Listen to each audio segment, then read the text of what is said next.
Understand? The most powerful cognition is God is Guru to make you realize you are God. Only then you will achieve enlightenment. Guru is the manifest form of Paramashiva. Paramashiva is unmanifest source of Guru.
the establisher of the largest Hindu university, the Kailasa Nithyananda Hindu University, in the world, with satellite campuses in 150 countries.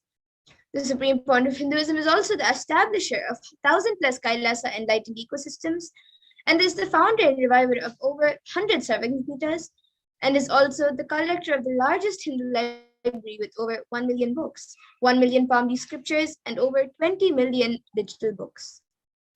And now with this, we will be moving on to the next segment after a small break, where all of us will be seeing the live demonstration of the powers of Paramashiva, which the Supreme Point of Hinduism has given to all of us through the Diksha. So please stay tuned. We will be back for the next segment after a short break.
Yes, so now we will be getting into the next segment, where we will be seeing the live demonstration of the manifestation of extraordinary Shaktis given to us through the Diksha, the initiation by the Supreme Point of Hinduism. Today, the Bhalasans, the Nityananda Yogis, and the initiated disciples of the Supreme Point of Hinduism will be demonstrating the powers of third eye and sharing with all of us the experiences and results of the extraordinary manifestation of the divine powers awakened in us through the Diksha. In today's Bhava Samadhi Darshan, all of us will be receiving the initiation into the third eye awakening and various other powers with the blessings and grace of the Supreme Point of Hinduism. We will be manifesting the following powers of third eye, which is seeing with eyes blindfolded. And for those of you who might be thinking where the third eye is located and what it is, then the third eye is located in the cosmic browsing, is the cosmic browsing center, which is located between the brows, which upon initiation one can effortlessly express powers and see through the third eye just as you would with your two eyes. Now we will be seeing what are Shaktis. In the Vedagamas, the source scriptures of Hinduism, Paramashiva reveals in elaborate detail that every human being is hardwired to be able to manifest 463 plus extraordinary Shaktis, the divine powers. Manifesting powers are described as a system, method, and science for human beings to explore the various possibilities and powers and have access to various states of consciousness. Shaktis manifest from the fundamental cognition that you are the divine and you need to manifest the divine, not that you are a man and you need to reach the divine. Now, some of you might have heard the term Siddhis. So let's look at the difference between Shaktis and Siddhis. Shakti is expressed from the space of enlightenment as a side effect of feeling connection with the divine and high integrity with the Guru and are a source of enlightenment, whereas Siddhis are powers that manifest from tapas or penance for enlightenment and are on the path of enlightenment. And Shaktis of Paramashiva manifest through ordinary human beings in an extraordinary way after the initiation by the avatar and are permanent, whereas Siddhis are not permanent and may divert you from your enlightenment. And the source of all these Shaktis, Paramashiva, is the primordial divinity in Hinduism, the ultimate reality and cause, which is self-effulgent, the Swayam Prakasha, all-pervading and changing beyond time, space, form, and causality. And as the fundamental base of Avyakta, the unmanifest, and Vyakta, the manifest existence, he performs the Panchakritya, or the 5 cosmic acts of Shrishti, which is creation, Sthiti, sovereign rulership and maintenance, Samhara, rejuvenation, through Bhava, pulling out a delusion, and Anugraha, which is liberating grace for all living entities.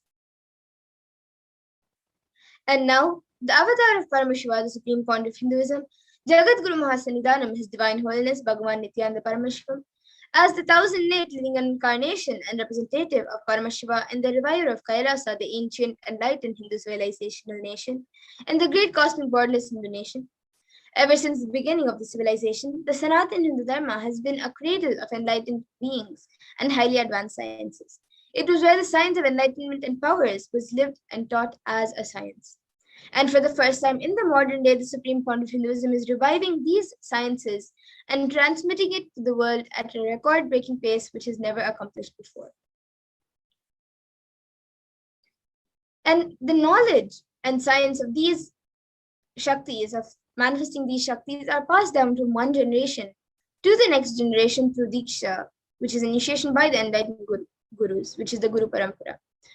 The supreme point of Hinduism, being recognized as an incarnation at a very young age, was trained and taught these sciences to revive the initiations and knowledge repositories for billions to manifest the science of our manifestation from the disciplines of Vedanta, Tantra, Sri Vidya, Yoga and Yogic powers, Mantra Shastra, Siddhi Vidya, science of Aushadha, Advaita and Bhakti Yoga, Paramashivoham and Paramashivoham.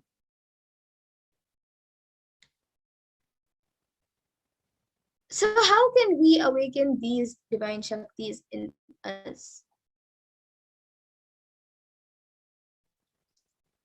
Every ultimate truth, jnana, is mapped into your consciousness, prajna, and manifests as power, as the possibility and power of every being, prajnana.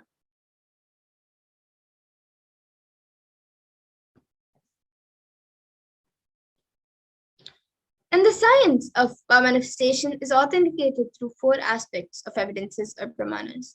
The first is the Shastra Pramana, which is the eternal, unchangeable truths revealed in the source scriptures. And the next is the Apta Pramana, which are the experiences and results of Aptas or authorities of Hinduism, where the Vedic rishis and scientists who have time tested and verified these sciences. And the next is the Atma Pramana, which is an account from the supreme point of Hinduism, this millennium's avatars, personal experience of the power manifestation, and the Pratyaksha Pramana, which is empirical evidence from observation and scientific experimentation.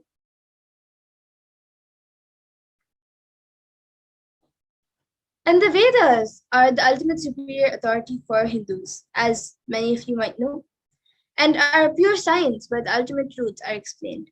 The Agamas are the scriptures where the applied technology and applied science is expanded. And Vedas and Agamas, the Vedagamas, are given the status of Shruti and is a living applied science. And they are giving the status of Shruti as they are directly revealed by Paramashiva. And they are the ultimate, eternal, unchangeable truths. And a reference cited from these Shastras or source scriptures is called the Shastra Pramana.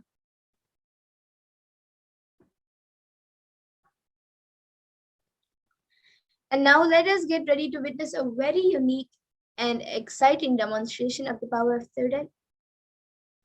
We will be first witnessing the power of third eye, which is reading through the eyes blindfolded.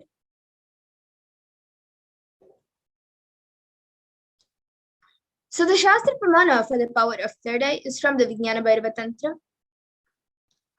Kapalantar manonyasya tishtan तन्मीलितलोचनः क्रमेण मनसोदार्यात् lakshye lakshamuttamam.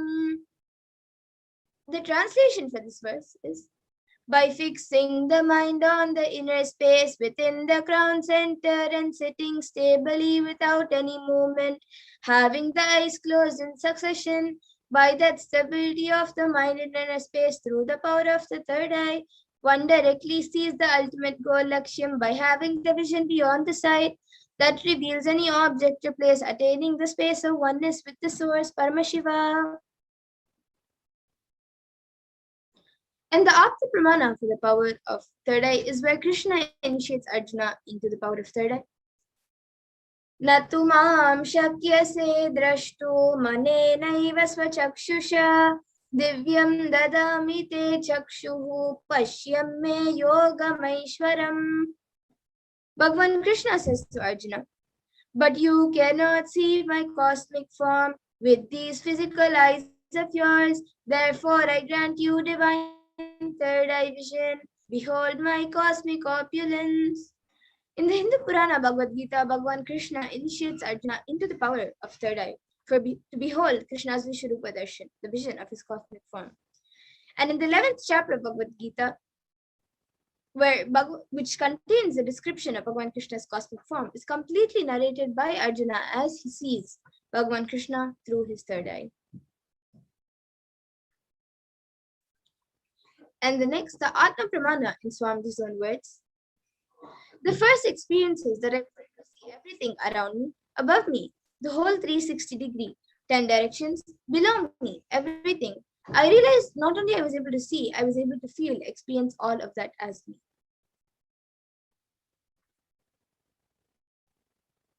And then the next, the Pratyaksha Pramana. As you all can see, a picture of it, where using a PET, a positron emission tomography, the brainwaves of the Supreme Pontiff of Hinduism himself is being measured. And it was measured that when doing daily activities, there was high activity measured in the brain where the third eye is located. And when in deep samadhi state, only the third eye region is active and almost 90% of the rest of the brain is at peace.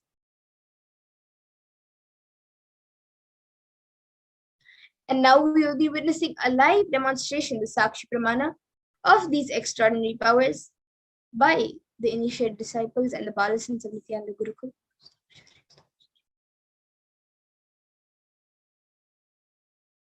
We will be back within just a few minutes, so please stay tuned to witness the live demonstration of these extraordinary powers.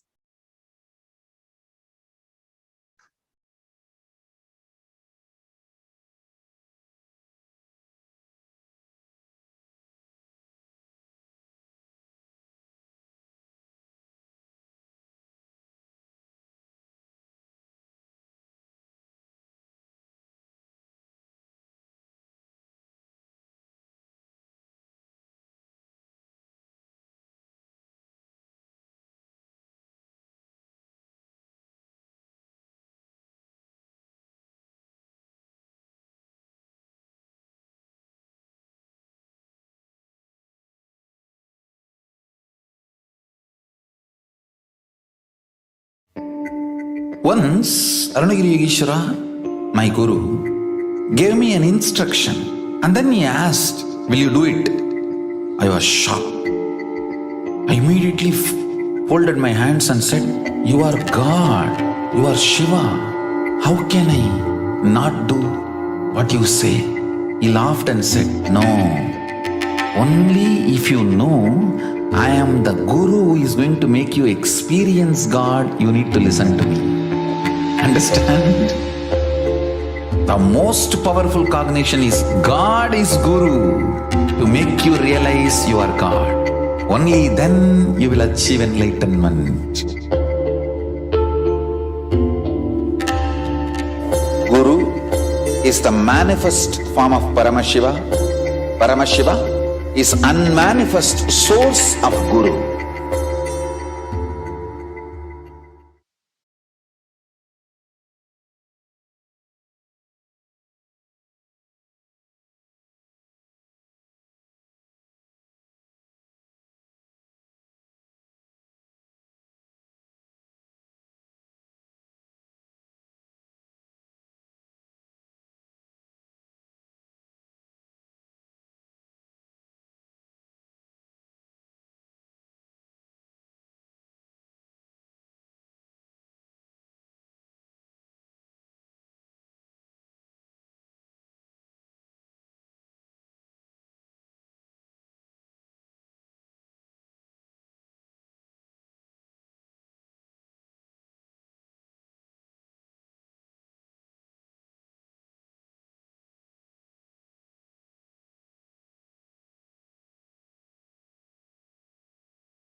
can smile a little bit.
Yes. So now we will be getting into the live demonstration of the external powers of Parashakti. We will first be seeing the power of third eye reading, which is reading and seeing through the eyes blindfolded. So I have with me Manitya Amritananda and myself, Manitya Madhurananda. And with me, I also have this eye band, which is certified by ophthalmologists.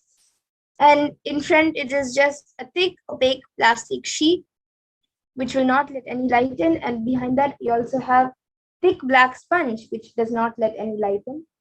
And in these two holes, my eyes will be going into. So everywhere around, there will be sponge covering all around my eyes. So that way there will be no light entering my eyes. And it is told that only when there's light, one can see anything in front of them. So this will be covering all the light around my eyes, and I will be reading through my third eye. So once it is done, once it is put on me, any of you watching us on YouTube can put your live comments on the YouTube comment section, and we will be reading your comments. So now Amita will be putting this IBAN on me.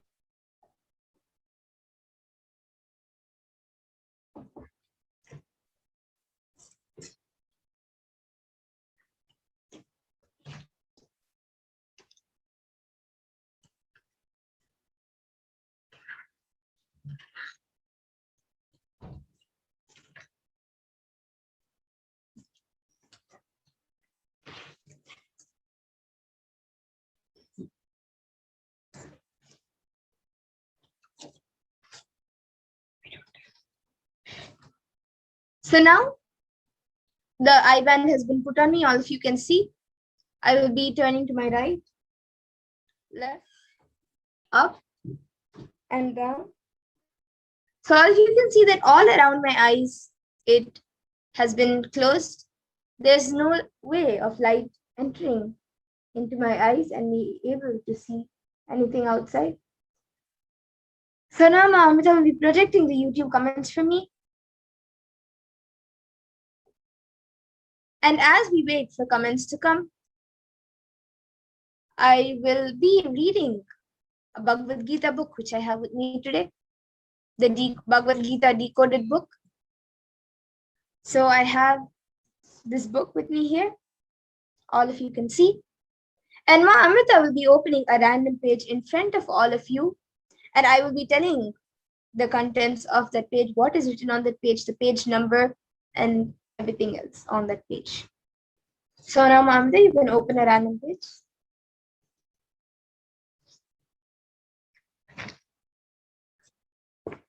Okay, so she has opened a random page, and she has opened page 582 and 583. So on page 582, it says, the key is to create the right space inside you to express your greatest and highest possibility. When you create the right space inside you, all the events of your choice will simply follow into your life without any effort. Everything you do will be successful. When you learn to use these powers in the right way, you will immediately transform not only your own life, but the lives of all those living around you. To be able to unlock these great powers inside you, you must first understand a little more about yourself, the way you live and the way you live. As I told in earlier chapters, your four inner powers are the powers of words or Vakshakti, the power of thoughts or Manoshakti, the power of feeling or Prema Shakti, or the power of living, and the power of living or Atma Shakti. Please listen. Karma refers to the unfulfilled desires that we create over many births, which pull us back again to take birth and fulfill them. We have three types of karmas: Sanchita, Prarabdha, and Agamya. Sanchita karma is our complete bank of unfulfilled karmas, like our safety deposit, or the files archived in our office vault. Prarabdha karma are those karmas that we have brought and come in this life, like files in filing cabinets, which we access and work on regularly. And Agamya karma are like the few new files in our table that keep creating new karma that we create in our every life. We must exhaust all three types of karmas to experience enlightenment.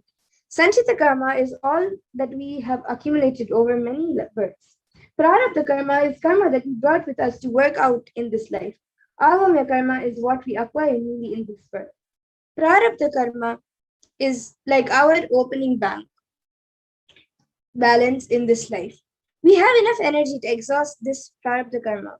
Then why do we feel that this life is not sufficient? Why do we feel unfulfilled? The problem is that after coming down, we forget that we came down, what we came down for.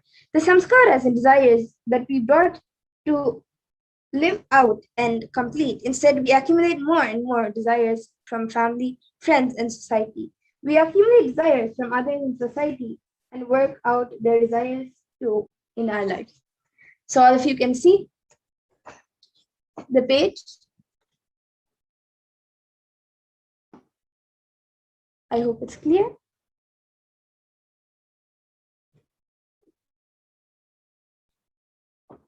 So this is page number 582 of the Bhagavad Gita Decoded book.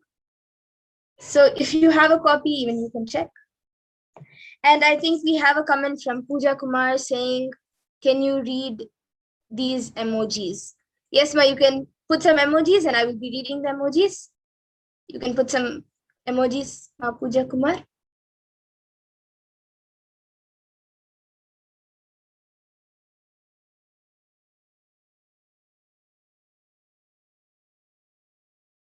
And anyone else also watching us can put your, you can put anything you would like me to read and I will be reading it. Ma Pooja Kumar, you can put the emojis you want me to see.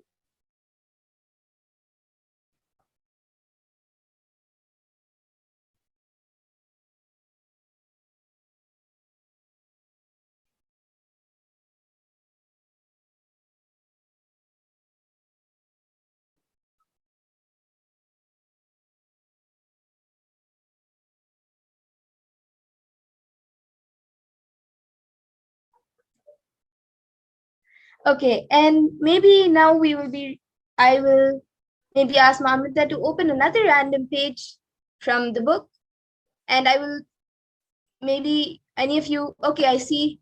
Before that, let's read the emojis which Ma Pooja Kumar has put. So she has put a heart emoji, and I think it's a camel emoji, and then a flower emoji, and an apple or tomato emoji, and then a beach emoji, which has a white and red umbrella with water and sand.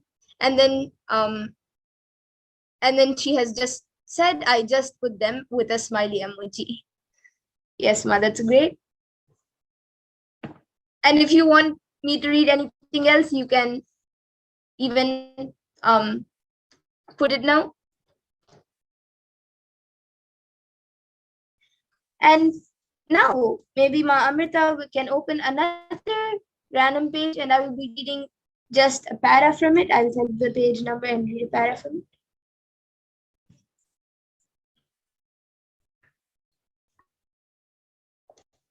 Okay. So now she has opened page number 376 and 377. Okay, so on page number 376, there's a small story which is written. It says a small story. A master was walking with his disciple when they came to a river. The disciple asked, Master, are we going to cross this river now? The master calmly replied, Yes, we are. And be careful not to wet your feet. The master was trying to tell him that spirituality is all about crossing the ocean of life without getting your feet wet. Spirituality is not about running away from worldly things. Be very clear about this. A beautiful history about Swami Brahmananda, a direct disciple of Sri Ramakrishna Paramahamsa. One day, Swami Brahmananda was meditating in Vrindavan. A devotee came and placed a costly blanket before him as an offering. Swami said nothing. He just silently observed what was going on. A couple of hours later, a thief came by, spotted the blanket, and took away the blanket. Still, the Swami watched in the same way, silently, with no reaction. Some of the junior disciples were very perturbed that a costly blanket had been stolen. However, it made no difference to Brahmananda.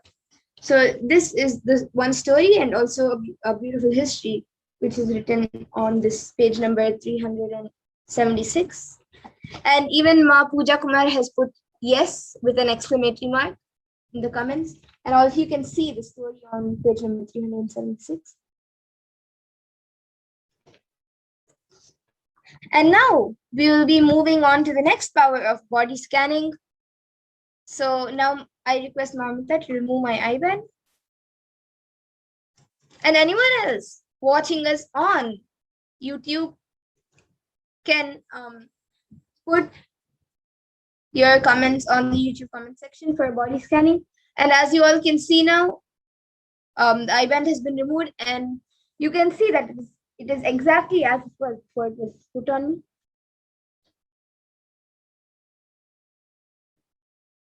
So we will be back for the power of body scanning in just a few minutes.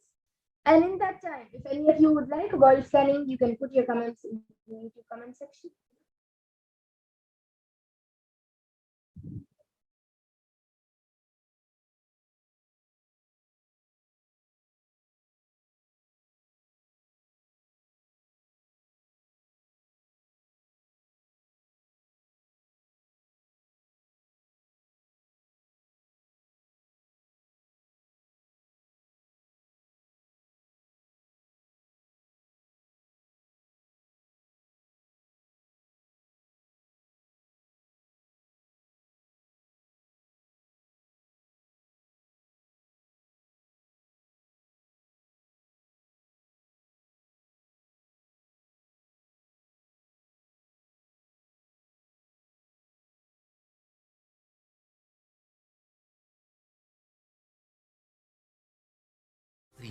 Don't die within next 3 years.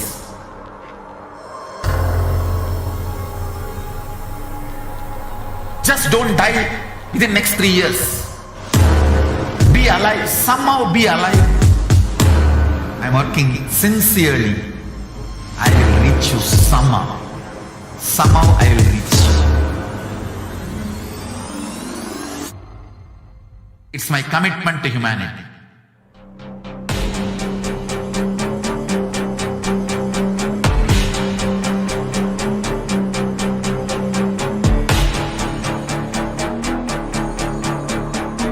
Just don't die within next 3 years. I will reach you wherever you are, whichever corner of the world you may be. I will reach you with enlightenment. You manifesting the space, state, powers, being, Paramashivoham. It is possible, and it is possible for you.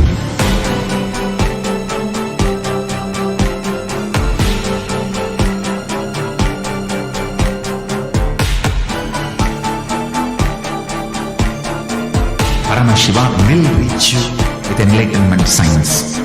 I know he is going to do the job. Just be alive for next 3 years. Nothing else. Just be alive for next 3 years. Don't die within next 3 years.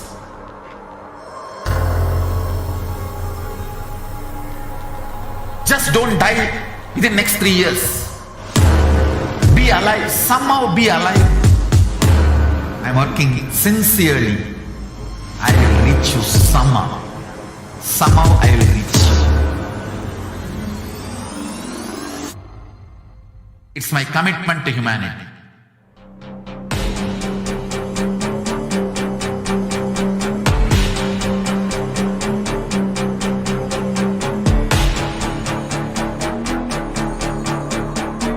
Just don't die within next 3 years. I will reach you wherever you are, whichever corner of the world you may be.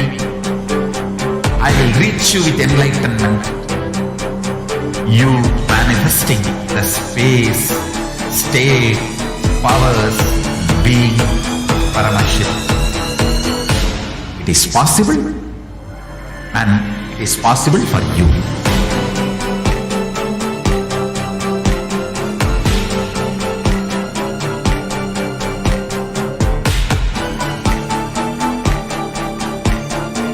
Paramashivoham will reach you with enlightenment science.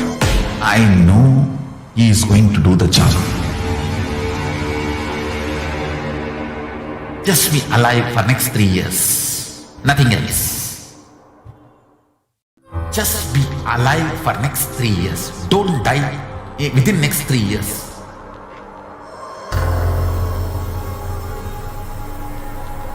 Just don't die within next 3 years. Be alive, somehow be alive. I'm working sincerely. I will reach you somehow. Somehow I will reach you. It's my commitment to humanity.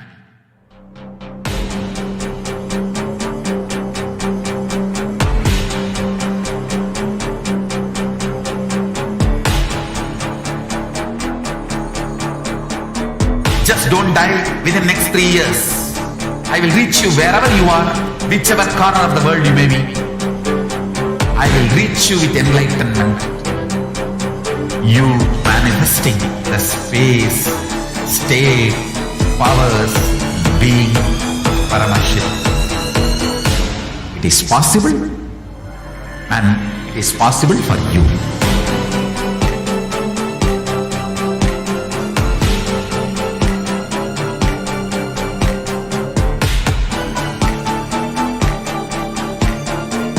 Paramashiva will reach you with enlightenment science. I know he is going to do the job. Just be alive for next 3 years. Nothing else. Just be alive for next 3 years. Don't die within next 3 years.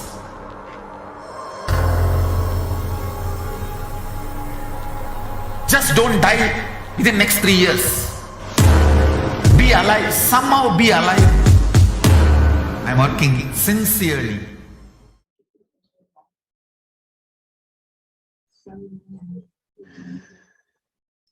Yes, so now we will be getting into the power of body scanning.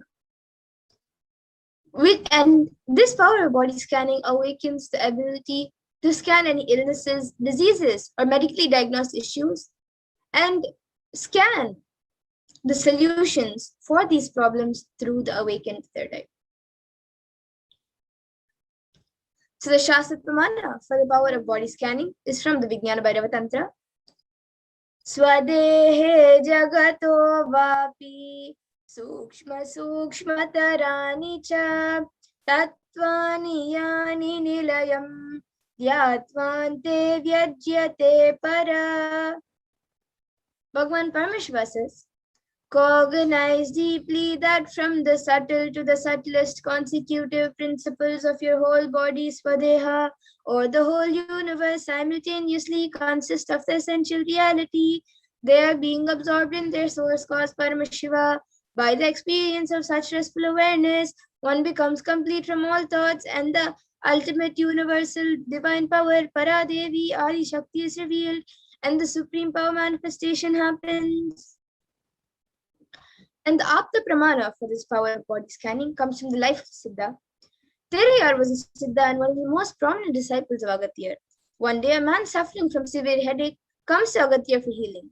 Agathir immediately uses the power of body scanning and identifies the root cause of the headache. He reveals that there is a small terai, a type of frog, sitting in the person's brain. Agathir immediately instructs Terayar, his disciple, to perform an open head surgery and remove the frog. After the surgery is completed successfully, the person gets healed and cured of the headache, and thus he gains the name Terayar.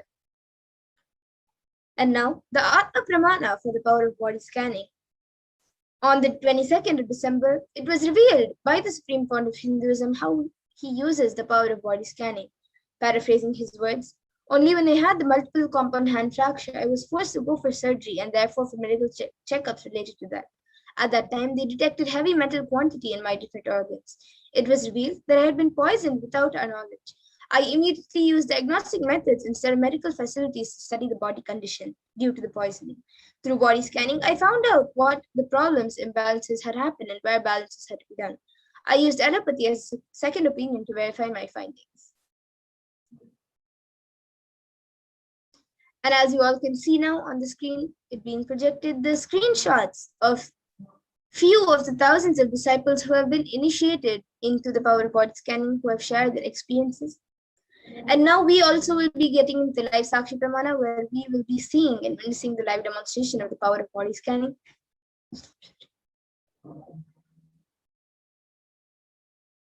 So anyone who would like a body scan can put your comments in the YouTube comment section. And I will be doing a body scan for you. So anyone watching us right now on YouTube can put your comments if you would like.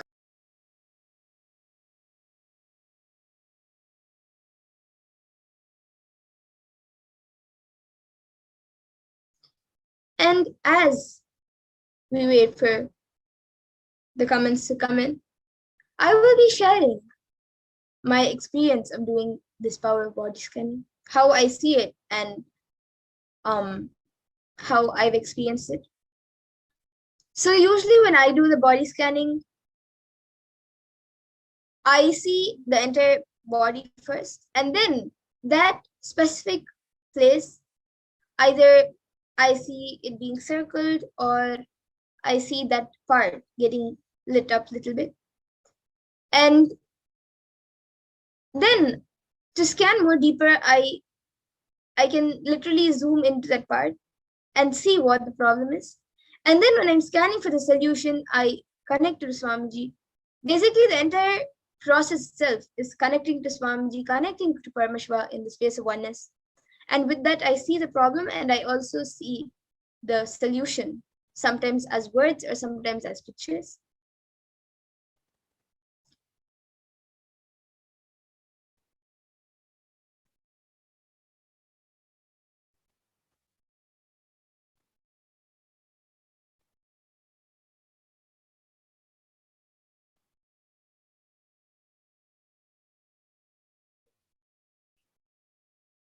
So if anyone would like a body scan, you can put your comments in the YouTube comment section and we will be doing a body scanning for you. And another specialty of the power of body scanning is that we scan the entire root of the problem, like how we saw in the Apta Pramana, where the root of the headache was due to a frog in the head. Like that, we scan the root of the problem. Sometimes if you go to a doctor, of course, if you have a headache or if you have a stomach ache, they will give you a specific medicine for that problem and that might get healed. But the root cause of that problem might be something else, maybe something which is there mentally or something else present in some other organ which is affecting the stomach, or the root might be somewhere else. So we scan the root and give a solution to heal the problem from the root. And yes, I see now Ma Nitya Maha Adbhuta Charitra Nanda, who has put, Nithyananda Ma, can you help me do a scan? I have hair loss recently, can you help me scan for the cause? Okay, yes ma. Now I will be chanting the Mahavakya and scanning the reason for the hair loss and any other problem, and also give a solution for it. Om Nithyananda Paramashivoham. Om Nithyananda Paramashivoham. Om Nithyananda Paramashivoham.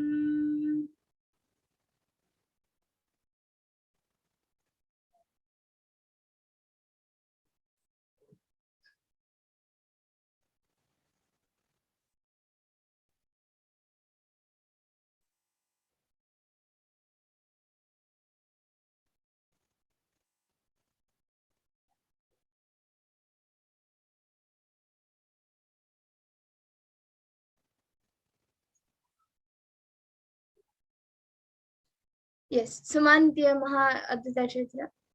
I was able to see that the hair loss is due to lots of stress which you are having due to work and due to other things going on in your life. It is due to stress, and with that stress that is affecting your entire body, and it is also making, like, since you have specifically asked about the hair loss, it is making your hair follicles very weak, and due to that there's hair loss. But I was also able to see that more than the hair, I was able to see that the stress is affecting your entire body. It is affecting, like, from head to toe itself. That stress is affecting you physically. So you might see over the past maybe a month, I was able to see that even if you feel that you're not getting stressed and you had a nice day, even then you physically get very tired, or you physically get very disturbed, or you start becoming a little cranky, and you're not able to focus on the work, even if you feel that you had a good day and you were able to finish everything. And So for that, I was able to see that every day, if you just watch the Parashakti Akashic readings or the live satsangs and apply those teachings in your day-to-day life, the stress will go down and it will help you to have a healthy body, and it will help you even in your day-to-day life. So this is what I was able to see, Ma. And if you're able to relate, you can get back in the comment section. And I see Ma Stephanie, who has put Ma Shyamala Devi, is also requesting for a body scanning. Ma, do we have her consent? Ma Stephanie?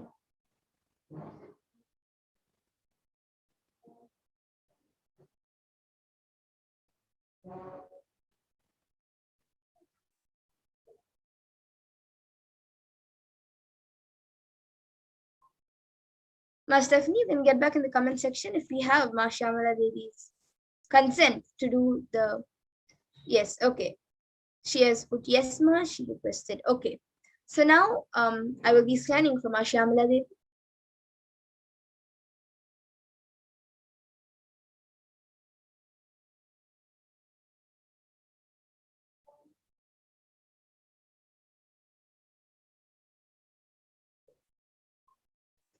Okay, so Ma Shyamala Devi, I was able to see that for you in your stomach, there is a lot of heat getting accumulated, and that is also causing lots of acidity.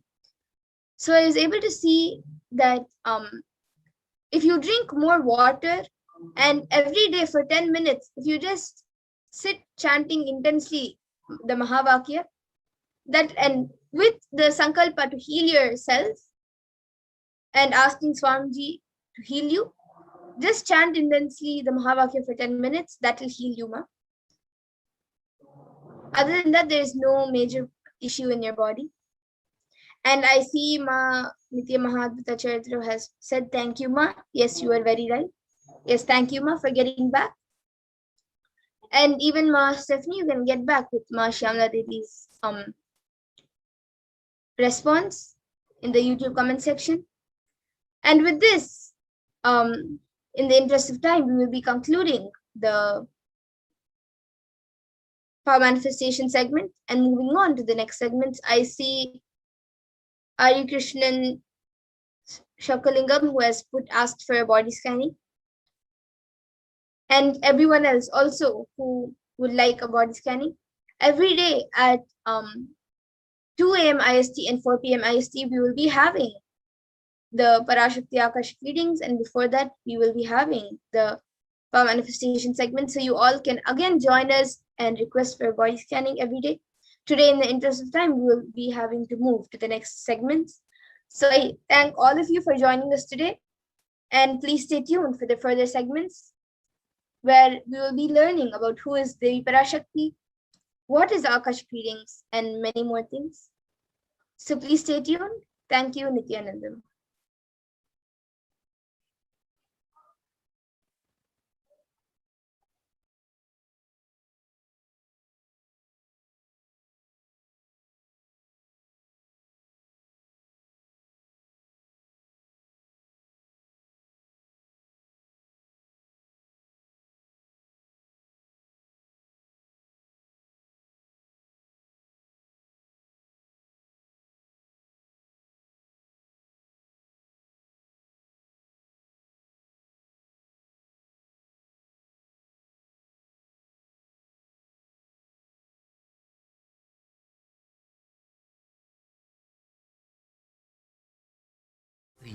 Don't die within next 3 years.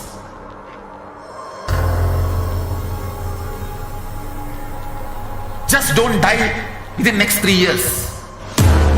Be alive, somehow be alive. I'm working sincerely.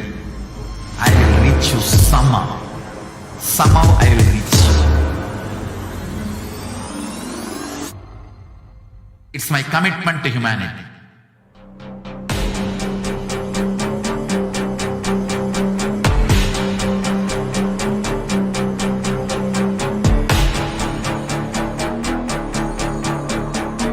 Just don't die within next 3 years.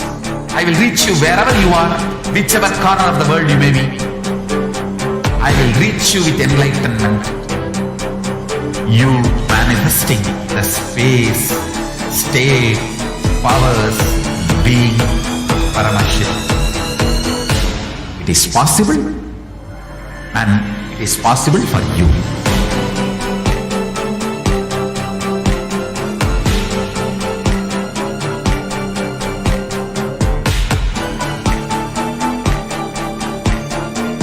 Paramashivoham will reach you with enlightenment science.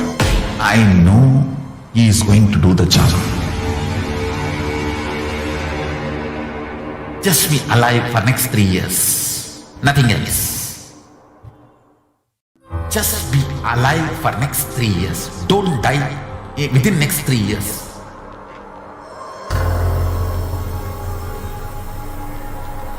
Just don't die within next 3 years.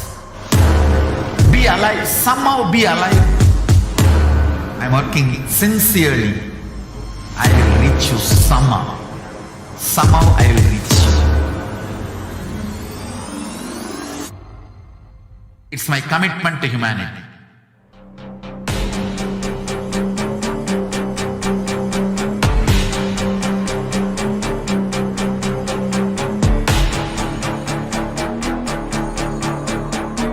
Just don't die within next 3 years. I will reach you wherever you are, whichever corner of the world you may be. I will reach you with enlightenment. You manifesting the space, state, powers, being Paramashivoham.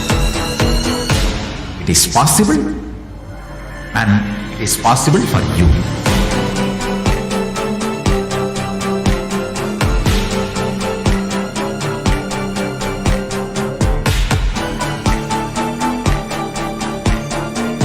Paramashivoham will reach you with enlightenment science. I know he is going to do the job. Just be alive for next 3 years. Nothing else. Just be alive for next 3 years. Don't die within next 3 years.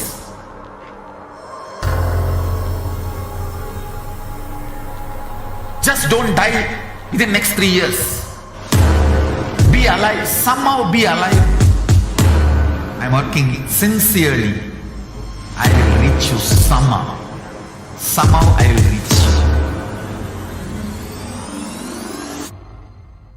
It's my commitment to humanity.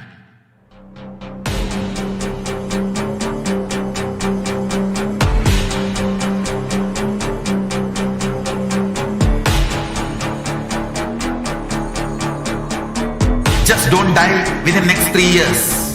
I will reach you wherever you are, whichever corner of the world you may be. I will reach you with enlightenment. You manifesting the space, state, powers, being Paramashivoham. It is possible, and it is possible for you.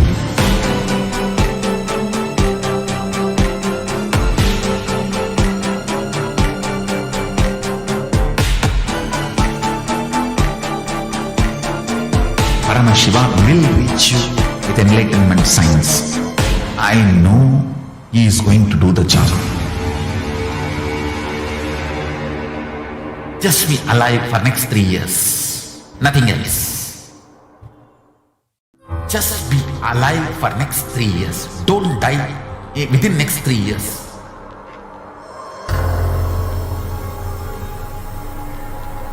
Just don't die within next 3 years. Be alive. Somehow be alive. I'm working sincerely. I will reach you somehow. Somehow I will reach you. It's my commitment to humanity.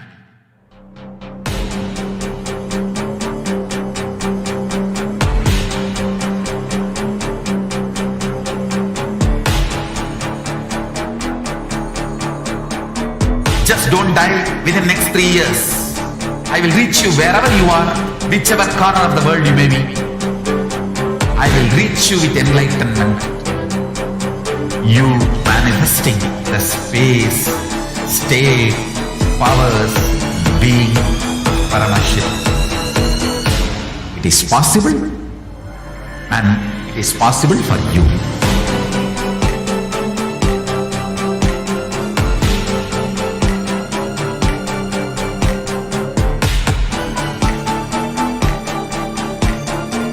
Paramashiva will reach you with enlightenment science. I know he is going to do the job. Just be alive for next 3 years. Nothing else. Just be alive for next 3 years. Don't die within next 3 years.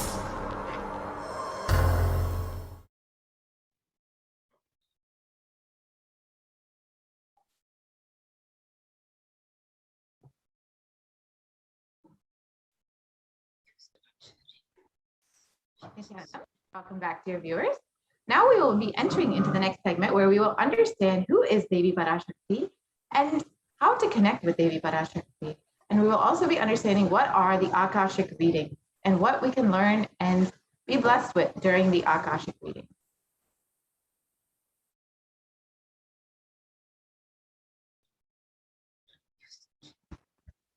Yes, we can start the slide share, Ma.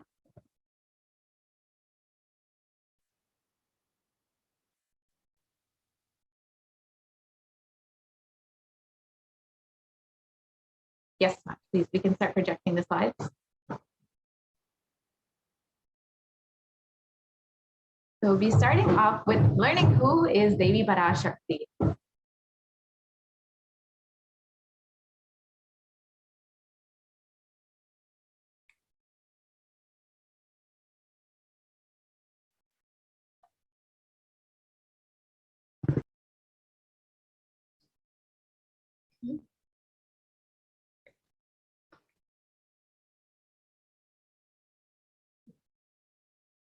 So the Dhyana Shloka for Devi Parashakti is from the Lalita Sahasranamam.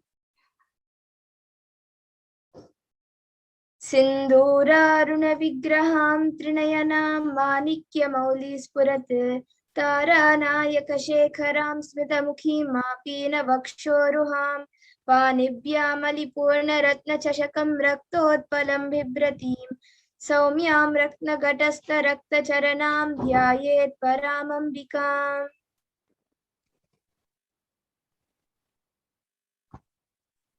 Yes, Ma, you want the next slide, please.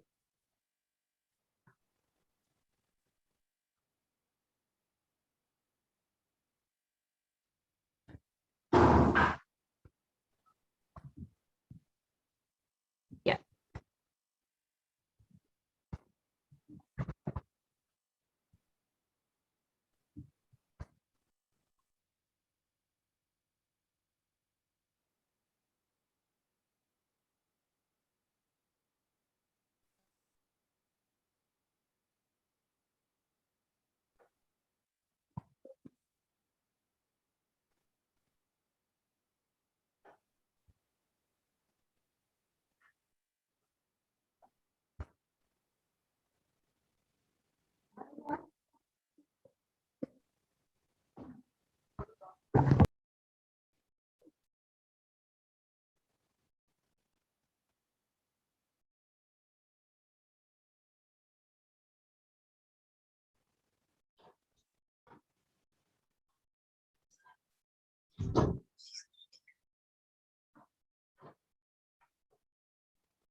And the translation for the verse from the Lalita Sahasranamam, yes, we can move on to the next slide, is, the translation is, the Divine Mother is to be meditated upon as shining in the vermilion red body, with the triple eyes sporting a crown of rubies studded with the crescent moon, a face of smiles, a splendid bust, one hand holding a jewel cup brimming with mead, and the other twirling in red lotus.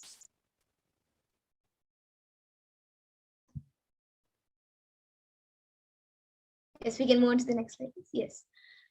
Arunam karunam tarangatakshim dritapashankushapushpabanachapam animadiviravrita mayukehi rahamitye vivibhavaye bhavani.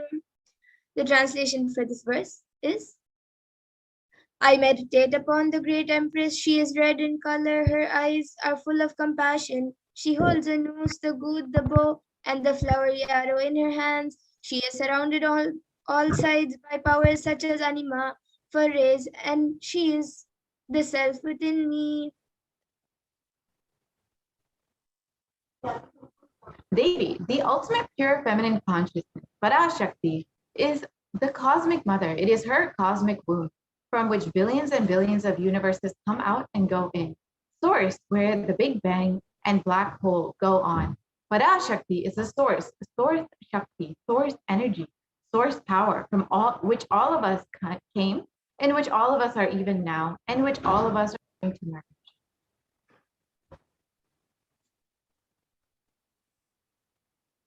And out of her extreme love and compassion, Parashakti herself is manifesting through the embodied form as the Nijavatara of the Supreme Point of Hinduism, Jagadguru Mahasannidhan and His Divine Holiness Bhagavan Nithyananda Paramashivam, gracing us, answering all our questions, attending to our prayers, giving boons, healing us, revealing our past, present, and future, and delivering profound spiritual truths, and ultimately giving us the experience of Paramashivoham itself.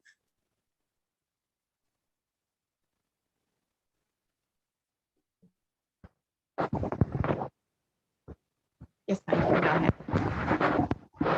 Blazing as, in Parashakti's own words, herself, blazing as Omkara, expressing as Vedas and Agmas, blossomed as Hrimkara, filled as Parashakti, living in 40 triangles, the Kailasa Swamini, who is in Kailasa, Sri Purachintamani Parashakti, sitting as part of Paramashiva, Parameshwari, who rules the world, Paramashakti, Manonmani Meenakshi. As Nithyananda, I took Nijavatara here to give good boons to everyone, to bestow all goodness, Hiranyagarbha Swarupini, Brahmanda Yoni, Shami, Chandramauli, Rapala, Aparna, Uma, Parvati, Savitri, Navayavana, Samrajya Lakshmi, Parameshwari, Parashorasi, Meenakshi. Taking the form of Nithyananda, I came here as Nijavatara with great compassion. I am blessing. Listen, people, to do good to all of you, I took the form of Nithyananda and came down as Nijavatara.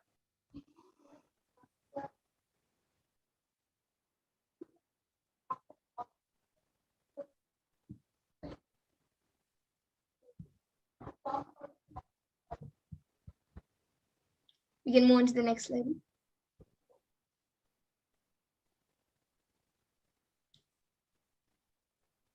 Raising as Omkara, blossoming as Shiva.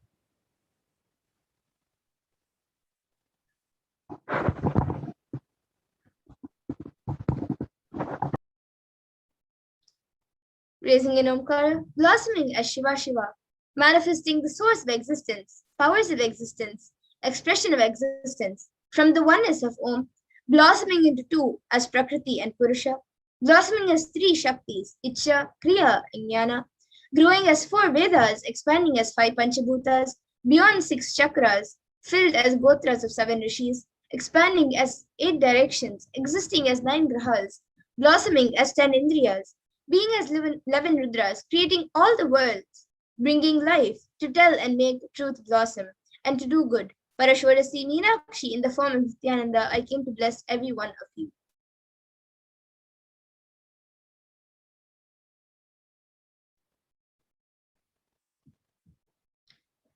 Now we will be seeing how we all can receive Devi Parashakti when she comes for the darshan.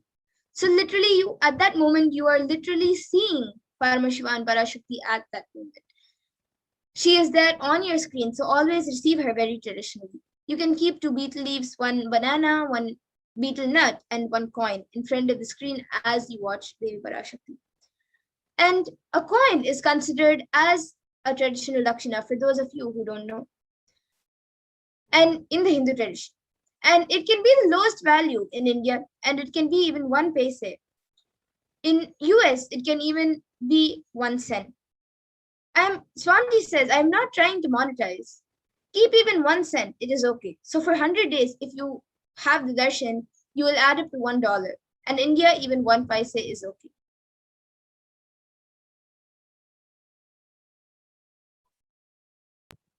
And then you can offer that to Devi. After darshan is over, do the namaskar and eat the banana, betel leaf, and betel nut. Take it as prasadam immediately. Collect those coins and send them to the LA temple. The betel leaf, betel nut will look too small, but in few days, you will see how much it adds to your life, your sentiment, that really she is there. You will not take the Devi darshan for granted. Rituals will break your monotonous, unconscious mentality and lifestyle and remind you and raise you to the powerful cognition. It will break your unconscious behavior.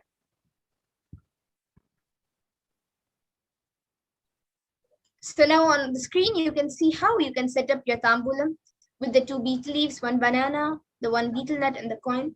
You can arrange everything on 1 plate. And many people also keep some flowers. So you can even keep some flowers and anything else you would like to keep. So you can set up everything in 1 small plate and keep it in front of the screen as you watch Devi. So now we will move on to what are the Akashic readings. So we can switch to the slide, please.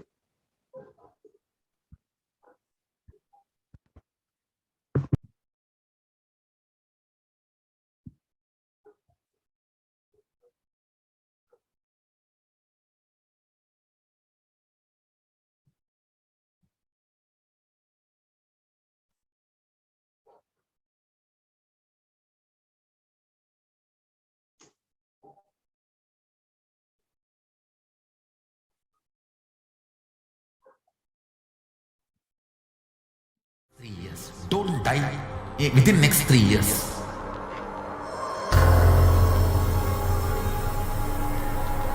Just don't die within next 3 years.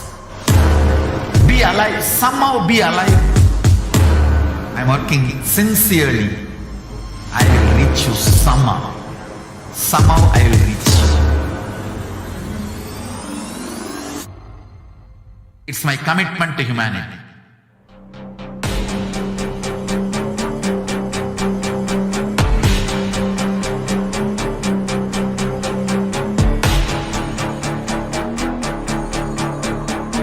Just don't die within next 3 years. I will reach you wherever you are, whichever corner of the world you may be. I will reach you with enlightenment. You manifesting the space, state, powers, being Paramashivoham.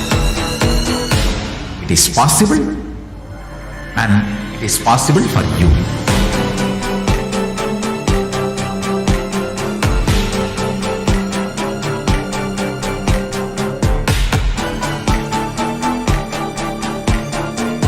Paramashivoham will reach you with enlightenment science.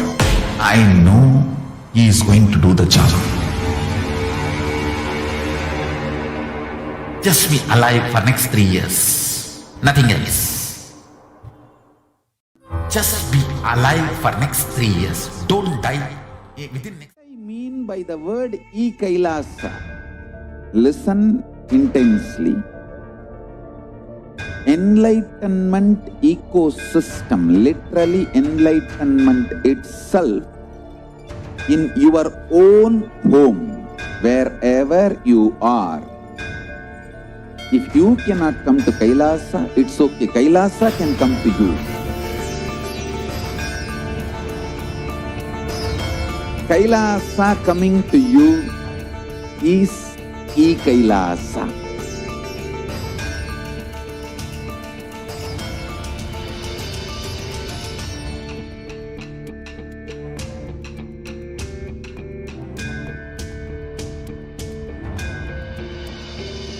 I will revive Hinduism. I am a Hindu revivalist, not by any revolution, but by evolution.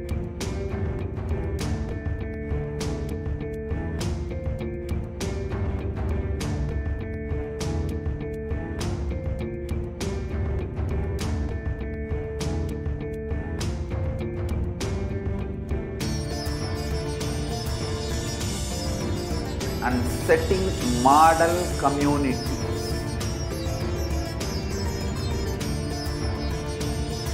Kailasas, enlightenment ecosystems, Sarvanya Pitas all over the world.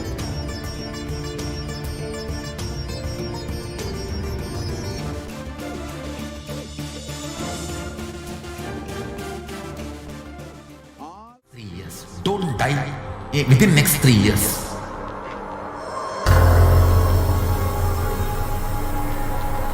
Just don't die within next 3 years. Be alive, somehow be alive. I'm working sincerely. I will reach you somehow. Somehow I will reach you. It's my commitment to humanity.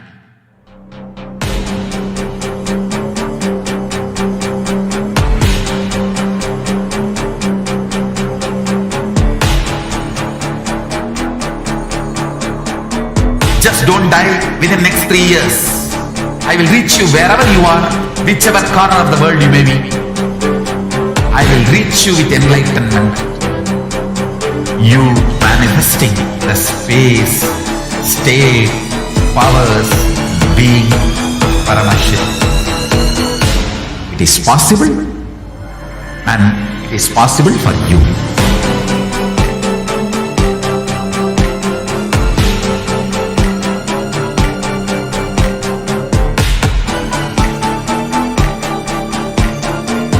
Paramashivoham will reach you with enlightenment science. I know he is going to do the job. Just be alive for next 3 years. Nothing else.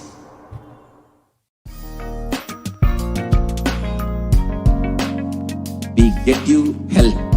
We get you ability to build beautiful relationships in your life. We get you direct spiritual support, and we make sure you become wealthy.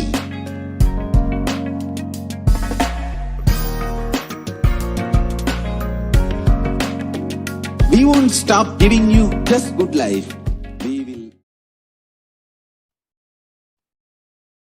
Yes, now we will be moving on to the next segment where we will be seeing what are the Akashic records.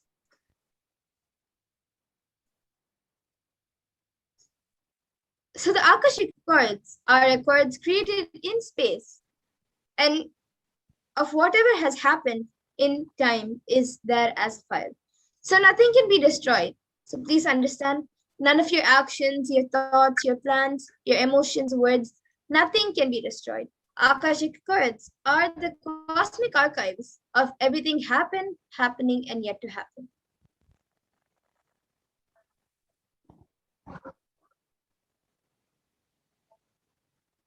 Yes, we can move to the next slide, please.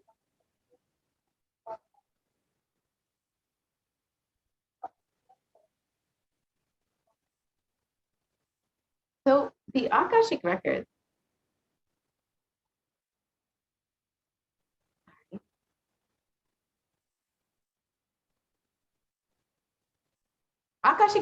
are the verbal, visual, 5-dimensional document. Whatever is happening is continuously getting recorded. All the information you've collected from all of your births is in your DNA. You can access some of them just to understand and not to waste time doing the same thing again and again.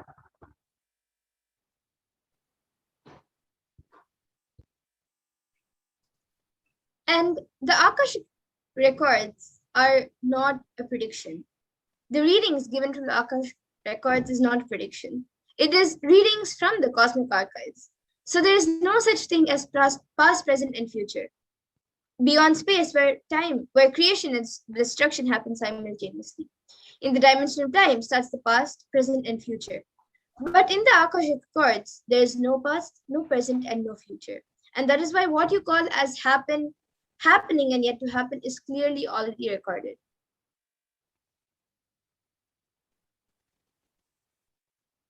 And in Swamiji's own words, nobody has a right to comment on these readings. Nobody has a right to manipulate these readings.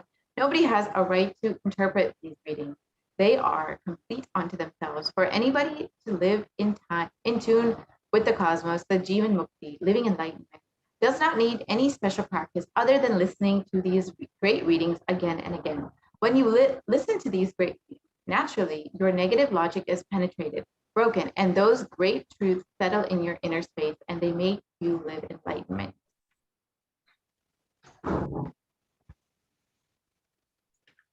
And only the avatar can decode the Akashic readings. And as the avatar of Paramashiva, the supreme point of Hinduism, has graced humanity with the blessings and darshan in the form of Devi Parashakti herself, revealing answers to all the questions to the yearning of seekers and solutions, breakthroughs, and liberating humanity from pain and suffering. And all of you should understand that any answer given by Devi Parashakti is not just an answer, but it is a karmic breakthrough for all of us.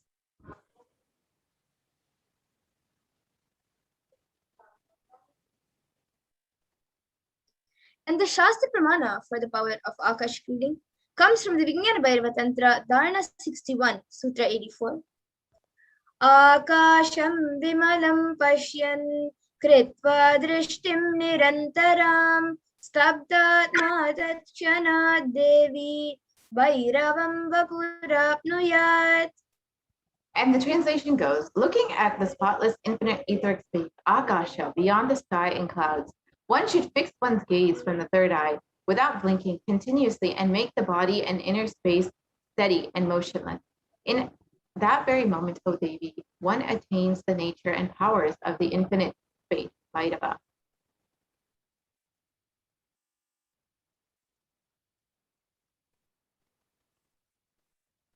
And the Apta Pramana for the power of Akashic reading comes from the Hindu Purana, Mahabharata, which narrates the story of the great sage Maitreya, who reveals the secrets of Vidura's life to him, the story of his birth into human form, and the reasons of all his suffering.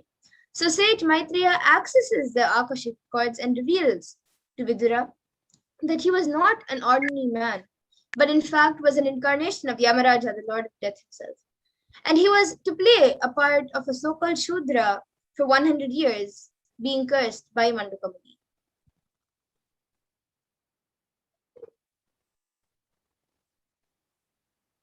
So what are the benefits of having your Akashic reading read? The Supreme Pontiff of Hinduism says that all the information you collect from all of your births is in your DNA.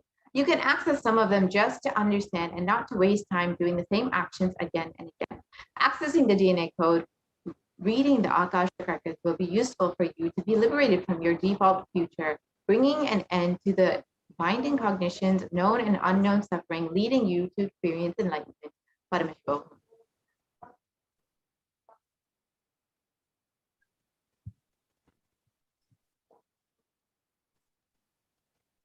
So what can you ask in the Akashic readings?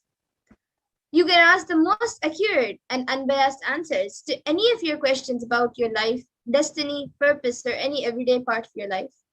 You can ask to be spiritually healed of any physical and emotional problems with just a look or a word. You can also ask to understand the reasons behind your life's happenings and receive blessings to fulfill your right desires. And you can also ask to get the clarity to redesign your future. And now with this, we will be moving on to the further segments where we will be learning about what Devi Parashakti has revealed for the general public. We will be back after a short break to learn more for the next segment.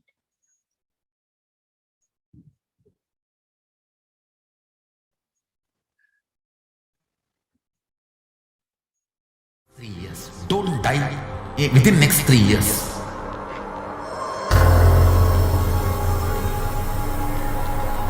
Just don't die within next 3 years. Be alive, somehow be alive. I'm working sincerely. I will reach you somehow. Somehow I will reach you. It's my commitment to humanity.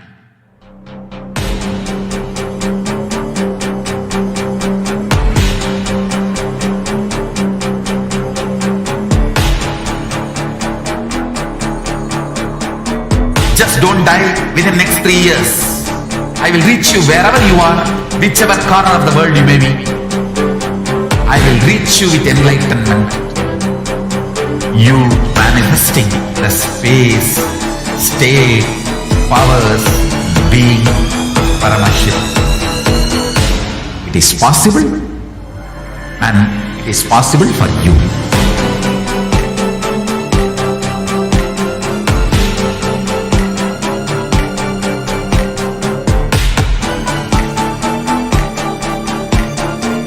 Paramashiva will reach you with enlightenment science. I know he is going to do the job. Just be alive for next 3 years. Nothing else.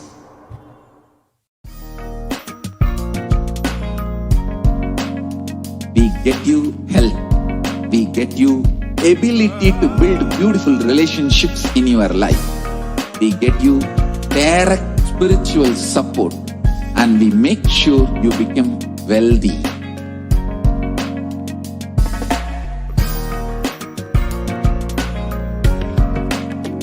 We won't stop giving you just good life. We will literally not stop till you live enlightened life. Manifesting the state of Paramashiva, space of Paramashiva, powers of Paramashiva, being of Paramashiva.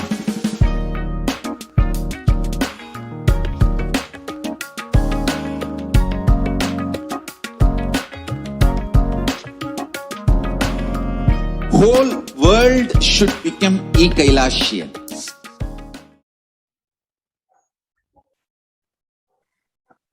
I request the slides for immunity to be projected. Today, in this next segment, we'll be understanding how Devi Parashakti has revealed the guidance for the whole humanity in the post-corona world as we are facing this pandemic, and not only that, pandemics within pandemics, how to navigate our lives and how to protect ourselves during this COVID pandemic. So I request the NTV volunteer to project the slides for the immunity, where Devi Parashakti has revealed on the guidance for the compromised immune system. Yes, no problem. Thank you so much. As we get that ready for all of the viewers, well, once again, welcoming each and every one of you. I hope that you take a few minutes to like and share this program in all the different social media platforms, and also make sure that you are liking, subscribing, and following the Supreme Pontiff of Hinduism and Kailasa in all of the different social media platforms.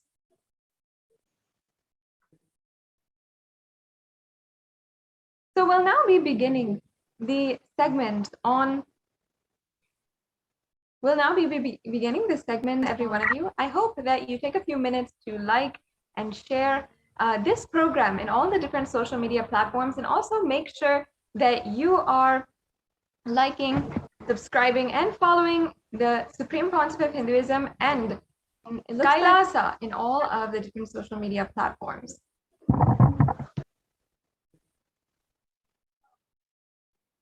So we'll now be beginning the segment on, every one of you. I hope that you take a few minutes to like and share this program in all the different social media platforms, and also make sure that you are liking, subscribing, and following the Supreme Pontiff of Hinduism and Kailasa in all of the different social media platforms. Yes, we can go. So we'll now be beginning the segment on, We'll now be beginning this segment, every one of you. I hope that you take a few minutes to like and share this program in all the different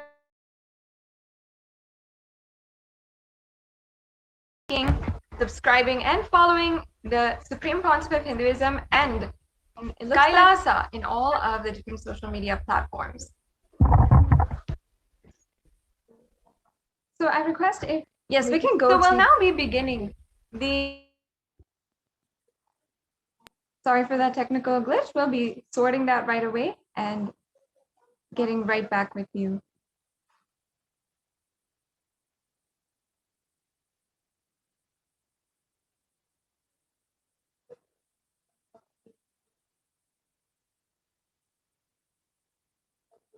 Yes, Devi Parashakti in June of this year had forewarned each and every one of us about the way that coronavirus is developing and how each and every one of us should be highly cautious, especially now.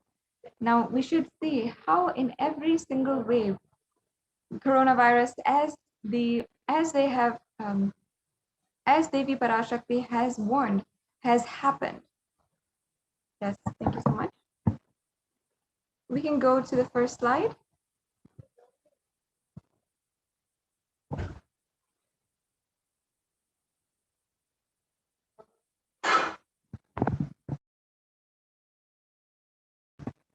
Moving on to the next slide.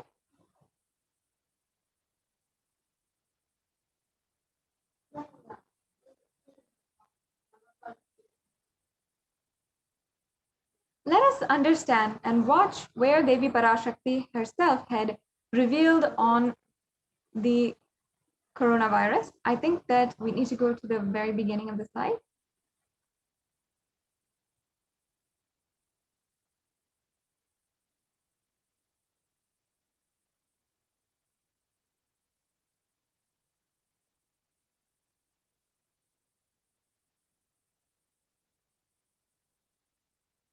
Sorry for the technical glitch to all the viewers.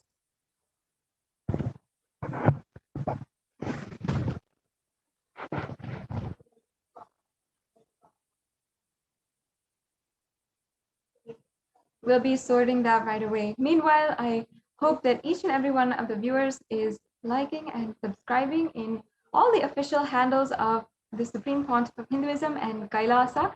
Make sure you visit kailasa.org as well, and like and subscribe in all the different social media platforms.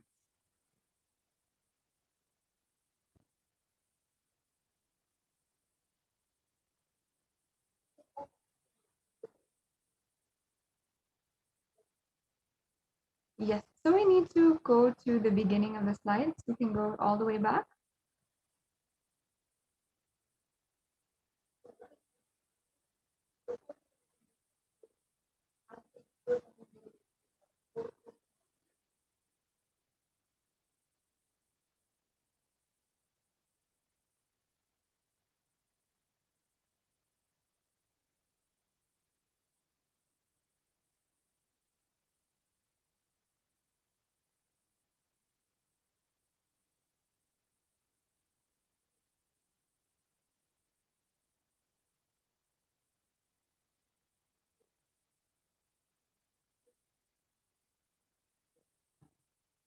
Okay, so let's go to the slide where Devi Parashakti reveals on the video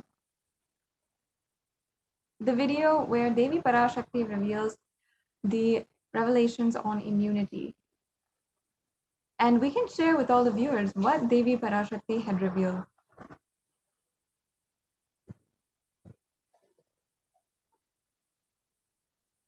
Yes, there we go. Yes, we can watch this video briefly. Sharmila, corona ஒழிந்தது. கொரோனாவை வைத்து அரசியலும் அழிவாட்டமும் செய்ய நினைக்கும் மனிதர்களின் சதிராட்டம் முடிய இன்னும் 4 ஆண்டுகளாகும். என் பக்தர்களையும் சீடர்களையும் கைலாய வாசிகளையும் நானே காத்துக் கொள்கின்றேன், நானே காக்கின்றேன். என் பக்தர்களுக்கு ஒரு துயரும் ஒரு துக்கமும் வாராது. ஆனால் உலகின் இந்த கொரோனாவின் சதியாட்டம் முடிய 4 ஆண்டுகள் ஆகும். 2025 தான் அடங்கும். இது சதியாட்டம், மனிதர்களின் சதியாட்டம்.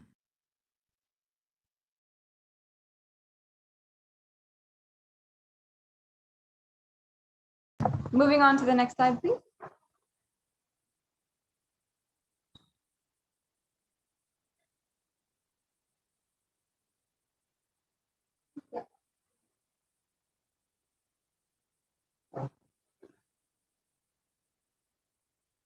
Yes. Now we're seeing here how this article below highlights the predictions for the future of COVID in India. And as per Devi's revelation, as we can see, the below article gives the more cases of COVID to come in India and the prospect of a 3rd and 4th wave. And this article continued to say that there was a new variant which was discovered, and it was spreading faster than during the 3rd wave. The next slide, please.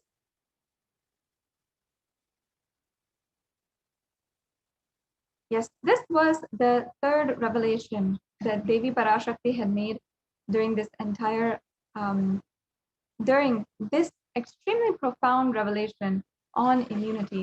Devi had revealed in threefold that 1, the immune system of all of the COVID patients is actually extremely compromised, and each and every one of the COVID patients have had and seen the lasting effects of COVID on their health and well-being, including their physiology, their physical well-being, as well as their mental health.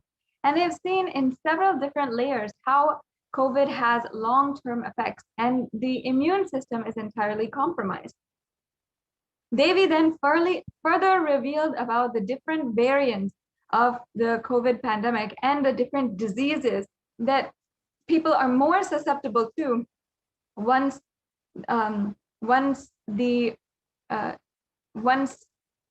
they have COVID. For example, all the fungal diseases, the black fungus and the white fungus diseases that so many people, I think upwards of 7,000 people had suffered from just in the last few months in India. And because of the COVID pandemic, we saw how these diseases became extremely prevalent and became known as a pandemic within a pandemic. And just in the last slides also, we saw how Devi also had also warned each and every one of us about the different variants of the pandemic, of the COVID-19. And we saw the Delta variant, and including yesterday, the Supreme Pontiff of Hinduism had also spoken on the Delta and Lambda variants that are rampaging and including now causing the next waves of coronavirus. Now, what is the solution that in all different directions, we are not having any kind of solution? The only solution that we can see is the multi-layer quarantine.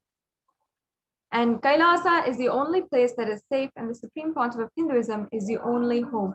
You should sign up today for kailasa.org/Kailasa Care for the multi-layer quarantine offered in the campuses Adi Kailasa Sarvagnipitam and 13 other campuses around India, if you want to stay safe and protect yourself during this time.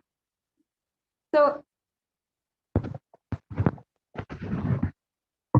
now let us go on to the next slide in today's program, the next segment of today's program. We will now be understanding the offerings that you can do today.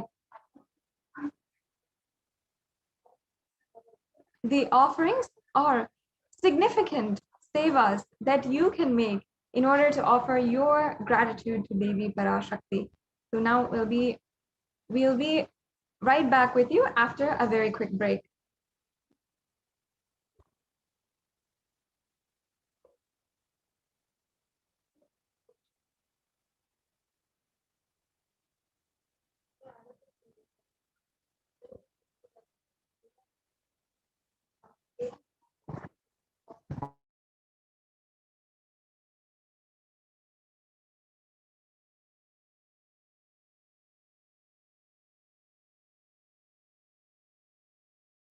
We'll be right back with you after a very quick break.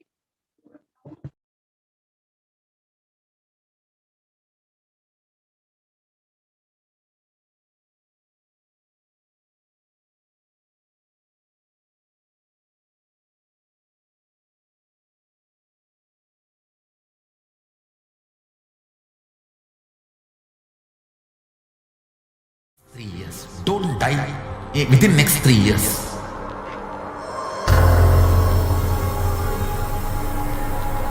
Just don't die within next 3 years. Be alive. Somehow be alive. I'm working sincerely. I will reach you somehow. Somehow I will reach you.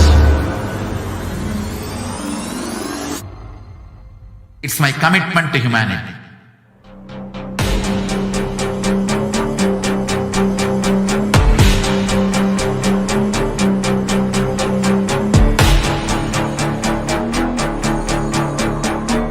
Just don't die within the next 3 years. I will reach you wherever you are, whichever corner of the world you may be. I will reach you with enlightenment. You manifesting the space, state, powers, being, Paramashivoham. It is possible, and it is possible for you.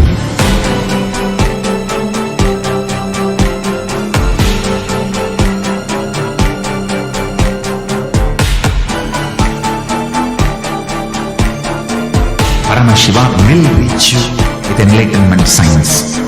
I know he is going to do the job. Just be alive for next 3 years. Nothing else.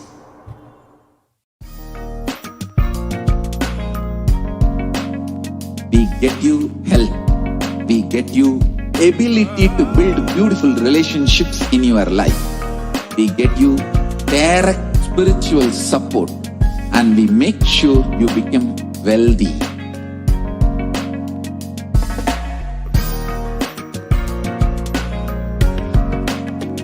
We won't stop giving you just good life. We will literally not stop till you live enlightened life. Manifesting the state of Paramashiva, space of Paramashiva, powers of Paramashiva, being of Paramashiva.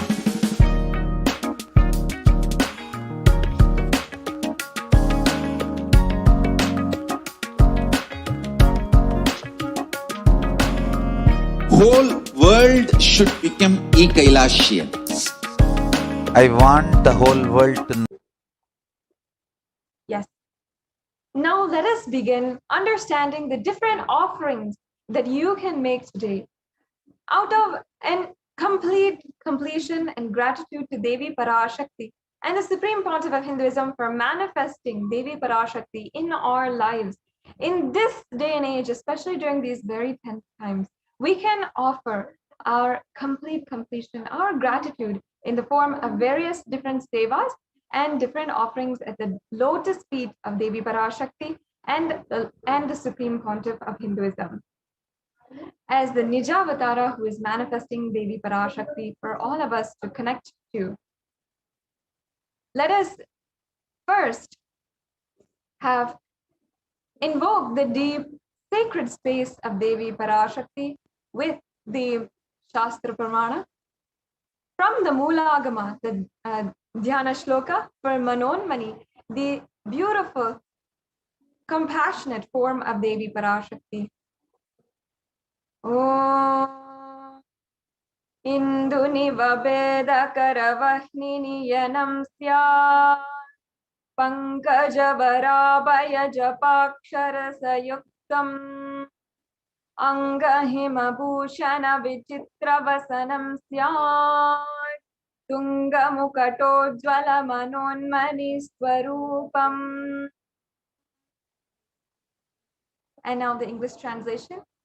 Moonlight face holding the Vedas on hand, fire in eyes, with lotus flower gracing and blessing hands, and one hand with the japamala, beautifully decorated with jeweled ornaments in wonderful cords and shining bright crown. Her name is Manonmani.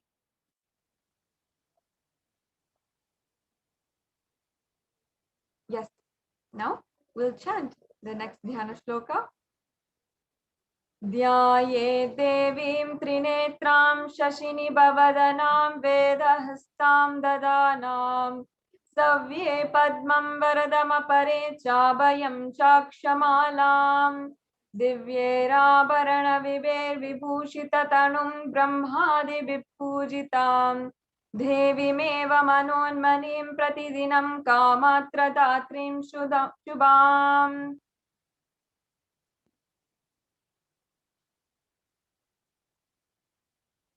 I meditate on Devi with 3 eyes glowing like a moon and holding the Vedas, lotus and gracing with blessing and gracing hands. She is wearing beautiful ornaments and she is worshipped by Brahma and other many gods and showers auspicious boons for all actions every day.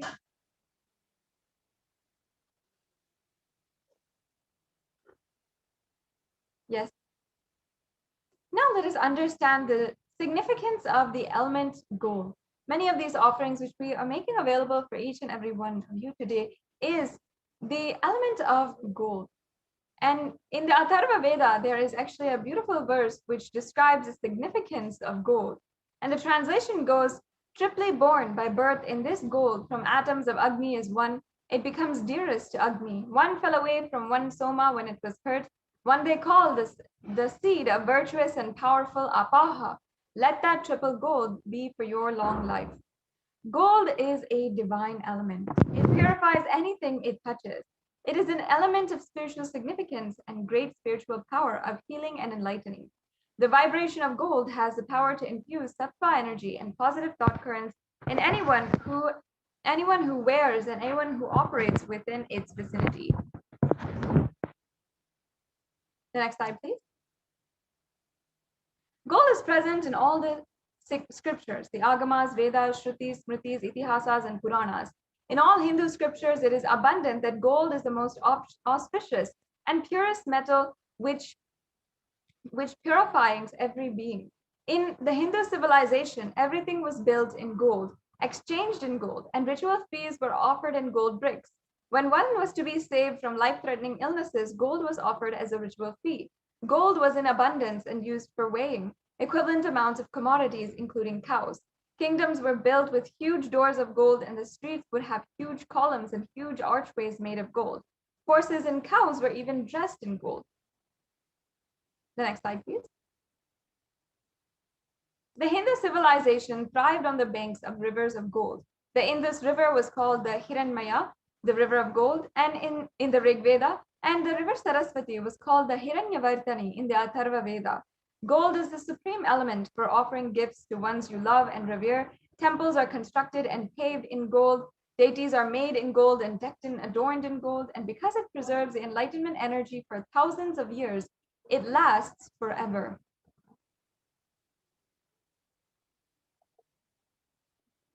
Now let us begin an understanding the first of the offerings, the Ihundi offering. You can make this offering for any amount, and it's a beautiful way that you can just simply offer your devotion at the feet of Devi Parashakti. I'll just be reading the pramana for this offering. Bhakti Priya Bhakti Gamya Bhakti Vashya Bhayapaha Shambhavi Sharadaradhya Sharvani Sharmadayini. Devi is fond of true devotion and is realized through true devotion. She can be won over through true devotion and she removes all fears.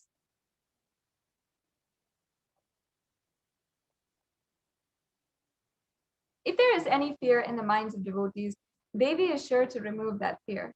It is stated that Devi likes to be worshipped in autumn. Here it is meant that autumn of our lives, when thoughts turn more and more inwards and the role of the divine is known and understood clearly, the need for Devi worship becomes stronger. Shambhavi is the consort of Shambhu, Lord Shiva. Sharadha Radhya means worship by Sharadha Saraswati. Sharvani means wife of Lord Shiva. And the Lunga Purana says that Lord Shiva is actually called Sharva in his earth form. Sharmadhaini is Devi who bestows happiness on devotees. And you can offer your gratitude and devotion to Devi Parashakti by offering this Ihundi offering, and you'll be granted all the boons and blessings just for your simple devotion.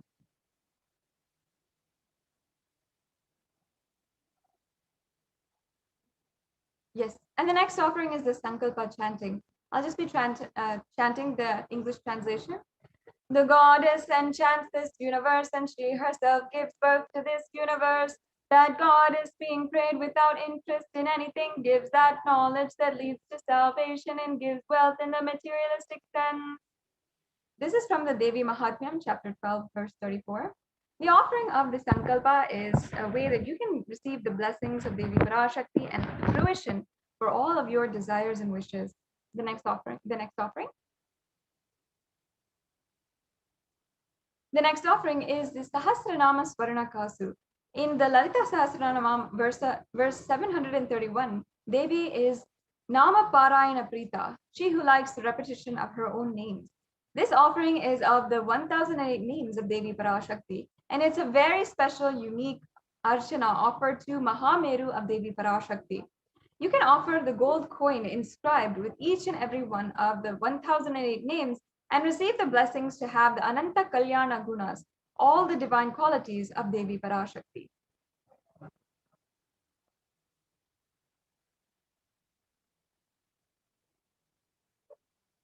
And now the offering of the Mukta Anguti. I'll just be chanting the verse. Mukta Haranala Satkirita Rishiram Purnendu Bhakta Prabham Shinjannu Purakinkini Manidharam Padma Prabhavasuram Sarvabhita Palapradam Girisutam Vani Rama Sevitam Meenakshi Pranatosmi Santaptamaham Karunyavaram Nidim. I bow down to the goddess Meenakshi, whose crown has garlands of pearls and face shining like a full moon, who wears anklets that are studded with gemstones and has small bells, who is shining like the splendor of a lotus, who grants all the wishes, the daughter of the mountain, and who is worshipped by goddess Vani and Rama. I remain ever bowing to the goddess Meenakshi, the ocean of compassion.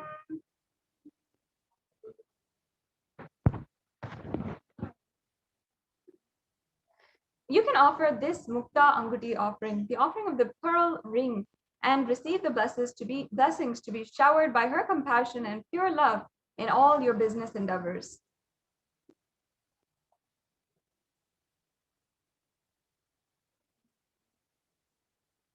Yes, the next offering is the Swarna Padma Pushpa. And in the Kamikagama verse, it is described that all the kalashas should be wound around with suitable thread and covered with new cloth. They should be adorned with a lotus flower made of gold.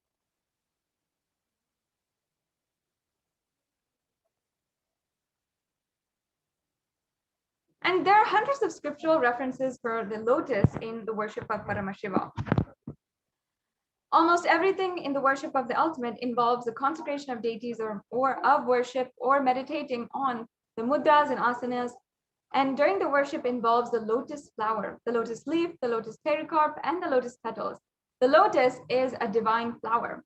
In fact, the Shakti of Paramashiva is also called the lotus, and the base of the Paramashiva linga is the lotus. The disciple of Paramashiva is also considered as the lotus, which is about to bloom. You can offer the gold lotuses any size you wish to be, and be blessed to have the state, space, and powers and being of Devi Parashakti in your inner space amidst any and every adverse situation in your life. The next offering is the Swarna Metti, the gold toe ring. Now, in this offering, it is the offering of the gold toe ring. I'll just be chanting the Pramana. Nakadidita samchana namajjana tamo guna padadvala pabhajala parakrita saroruha You whose brightness from toenails destroys the darkness of ignorance from the minds of your devotees, who prostrate at your feet, whose brightness from your 2 feet overpowers that of the lotus flower.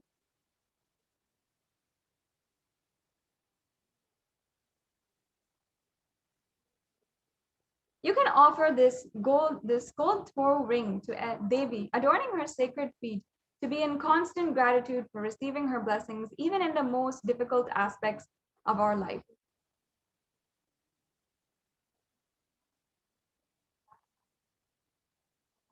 And the Swarna Mangtika is the next offering. In the verse, Devi is described as Shuddha Sarabi Varshani, she who makes the nectar flow in all our nerves from the Hastasrara. She who gives the very pleasant experience of the ultimate. Now, the Mangtika represents the nectar flowing from the Sahasrara chakra, which is fully open. You can offer this Swarna Mangtika as a way to ultimately achieve complete completion and overflowing gratitude in your life.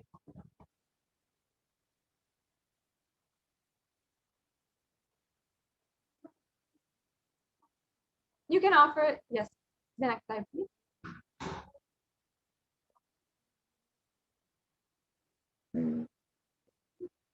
Yes, the next offering is the Pratyaksha Pada Puja. Now, with Guru Purnima right around the corner, this is the time that you can start planning for Guru Purnima Day, offering the Pratyaksha Pada Puja on Guru Purnima Day, which is July 23rd. I'll just chant the Pramana for this offering. Nakadiditi samchana namajjana tamo guna padadvaya padvajala parakrita sororuha. The illumining splendor of Devi's toenails dispel the darkness of ignorance in devotees prostrating at her feet.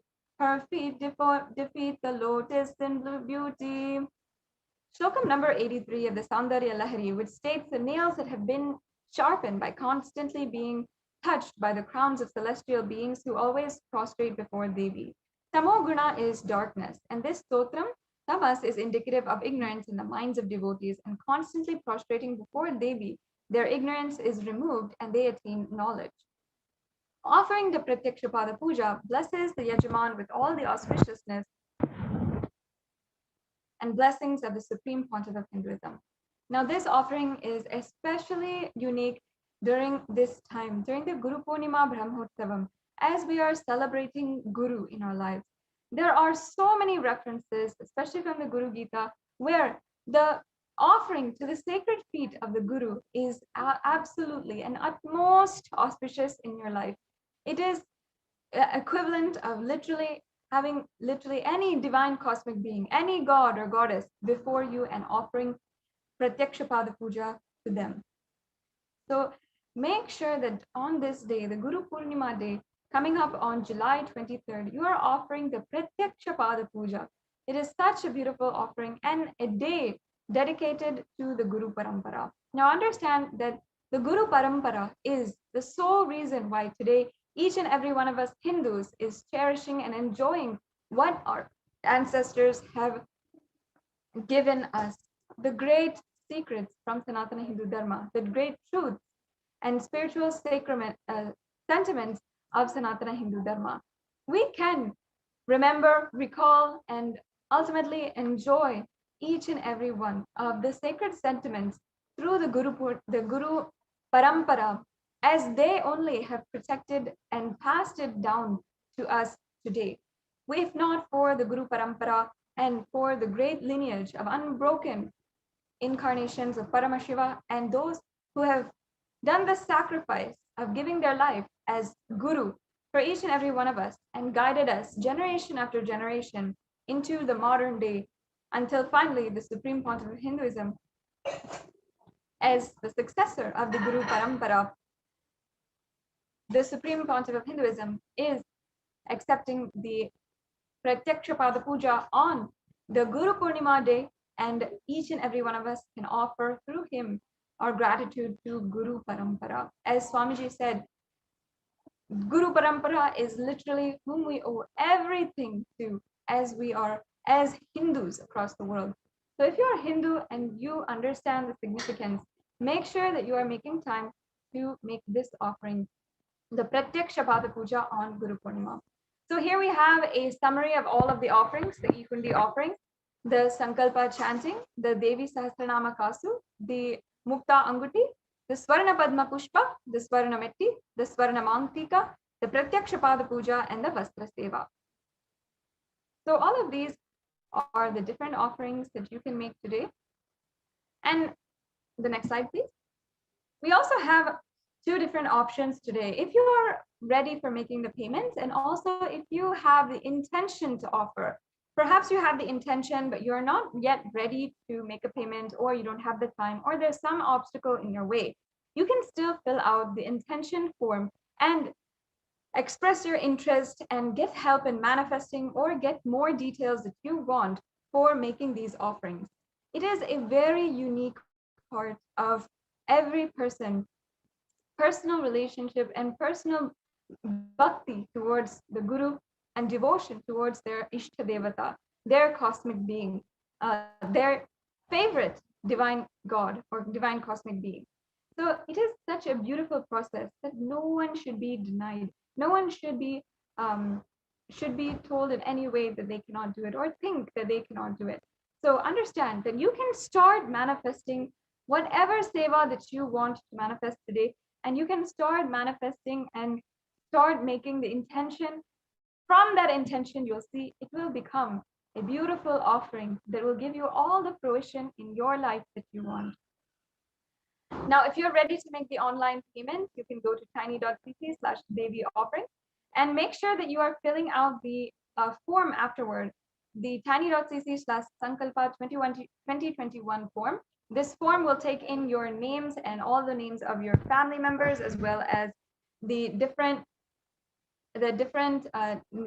gotra and nakshatra. If you don't know these, it's okay. You can just submit your name and your family members' names and whatever you know a part of this information. And all of this will be chanted during the puja. So we will, from this, understand and be able to chant your name and your family's names during the sankalpa of the puja. And then all of the blessings will be sure to be bestowed on you for this offering. So once again, if you would like to make these offerings today, you can go immediately to tiny.cc/Devi offerings. Now I request if we can show that link, if the NTV operator can go to the tiny.cc/Devi offerings link.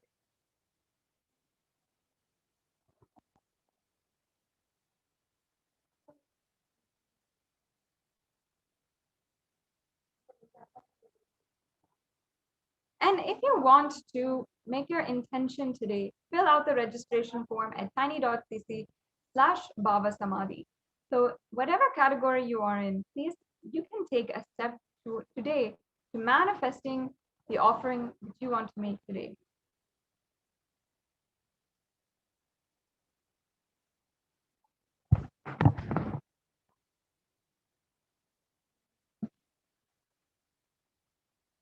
So if we can just take a minute, and I request if the NTV volunteer can go to the link tiny.cc/Devi offering.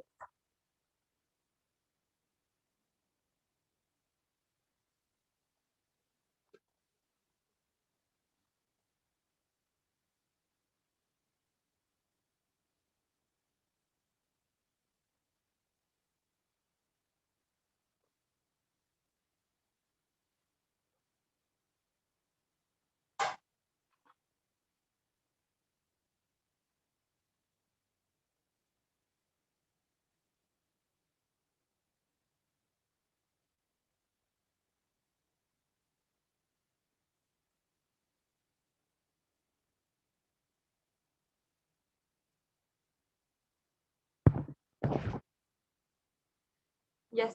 So in the next segment, we will also be hearing from the administrators of the Adi Kailasa Sarvagnya Peetham, who will be sharing with us the latest updates and the ongoing guidance and plans in the Kailasa COVID care centers, Adi Kailasa Sarvagnya Peetham, as well as the 13 other Adinams which are offering Kailasa COVID care in India. So this is a very exciting segment where we'll be hearing from even the people who are even the residents who are living there about their transformation, about how much Swamiji is doing to protect each and every one in India right now.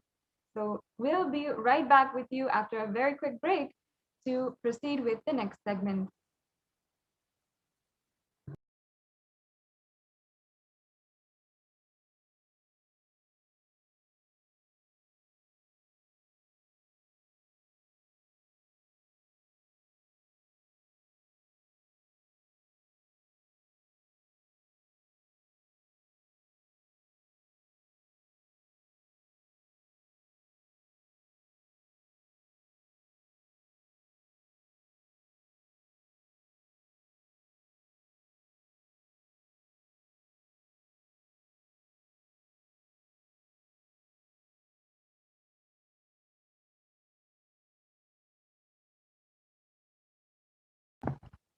And also, if you are interested in making these offerings today, the links are being projected right now. If you'd like to make the offerings, you can go to tiny.cc/bhavasamadhi. Now, if you just want to make your intention today, if any of these offerings pique your interest and you feel that deep yearning to fulfill your desire and have that, just give a token of your gratitude to Devi Parashakti at her lotus feet, and knowing, of course, that she has and she will accept all your gratitude, and not out of any fear or greed, just out of complete gratitude. If you would want to make that and manifest that in your life, you can fill out the intention form at tiny.cc/bhavasamadhi. And if you're ready to make a payment for any of the offerings today or for the special Guru Purnima Day Pratyaksha Pada Puja, make sure to go to tiny.cc/Devi offerings, and that will take you to the payment link. And in the payment link, you'll be able to see all of the different options. You'll select the option that you want, proceed to checkout, and make the payment that you for the offerings. After you make the payment, make sure that you are signing up and filling out the Sankalpa 2021 form. That's a very important form that we should be filling out after the payment, so that where we can name all the people on whose behalf we are offering the puja, and all the blessings will be bestowed upon them. So go ahead and take a few minutes right now to make your intention, or if you want to make the register now for these offerings. We'll be 3 years. Don't die within next 3 years.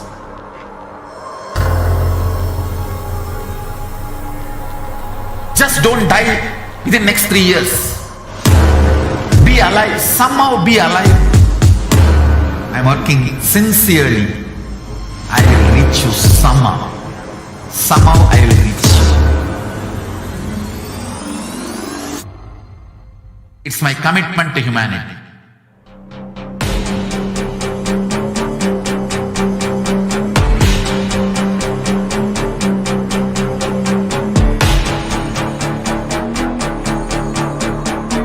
Just don't die within the next 3 years. I will reach you wherever you are, whichever corner of the world you may be. I will reach you with enlightenment. You manifesting the space, state, powers, being Paramashivoham. It is possible, and it is possible for you.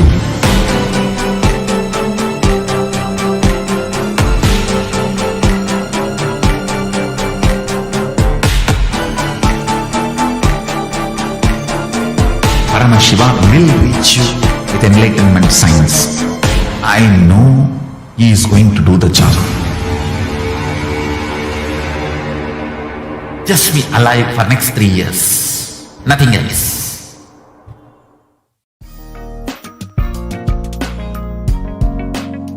We get you health. We get you ability to build beautiful relationships in your life. We get you direct spiritual support, and we make sure you become wealthy.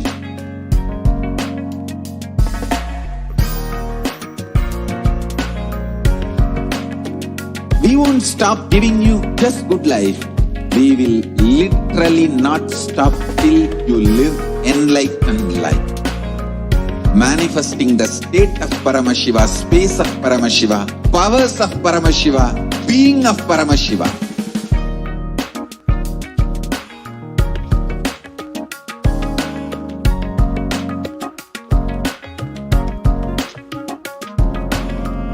Whole world should become Kailasians. I want the whole world to know Hindus have something great to contribute to the world.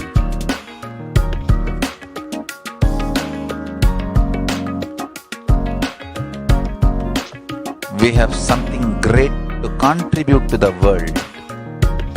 Let us do that.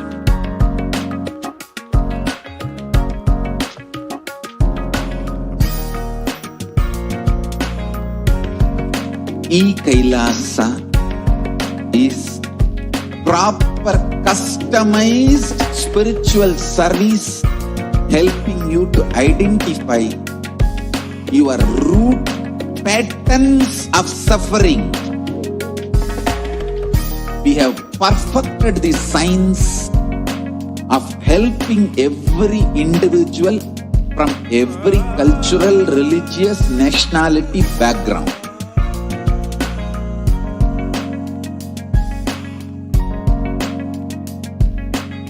You will have lowest reactionary assumptions, highest awakened response, alive response for life continuously.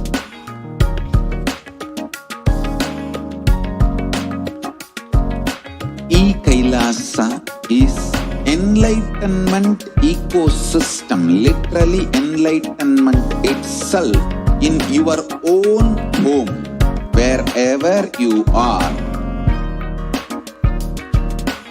Proper customized spiritual service helping you to complete with your life negativity, withdrawal from life, self-hatred, self-denial, self-doubt, so much of tiredness, laziness. We can support you aligning your diet, your attitude, your aptitude, your understanding about life. We can help you with everything.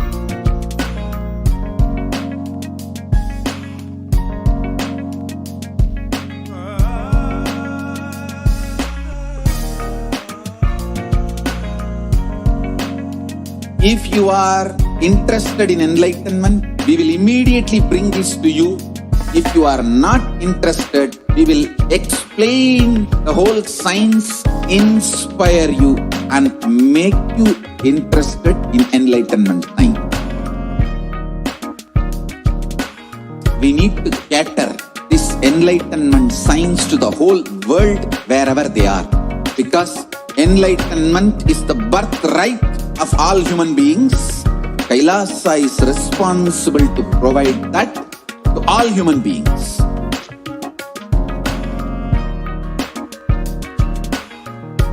Kailasa is the totality of the knowledge I received from my gurus and practice manifested in my life, perfected by teaching millions of people from all cultures, time zones, backgrounds, genders, nationality, race, from every creed.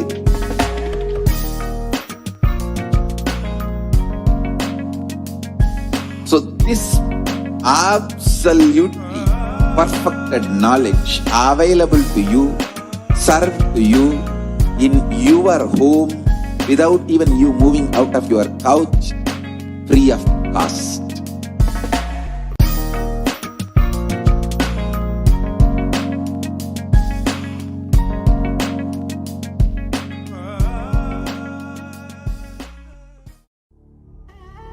What I mean by the word Kailasa, listen intensely. Enlightenment ecosystem, literally enlightenment itself, in your own home, wherever you are. If you cannot come to Kailasa, it's okay. Kailasa can come to you. Kailasa coming to you is E-Kailasa.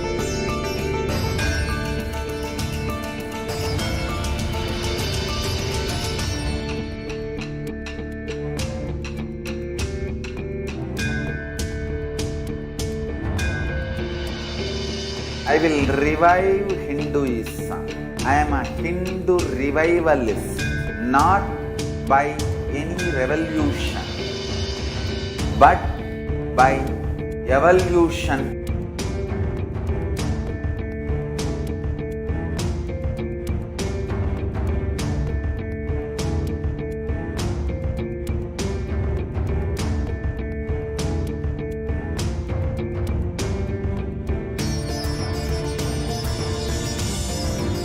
And setting model communities.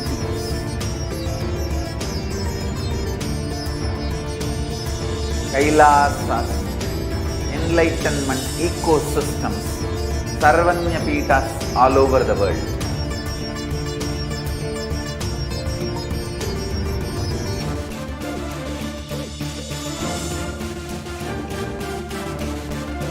All powerful cognition, knowledge, only when you live, power manifestation and possibilities manifestation happens. This is a fundamental truth.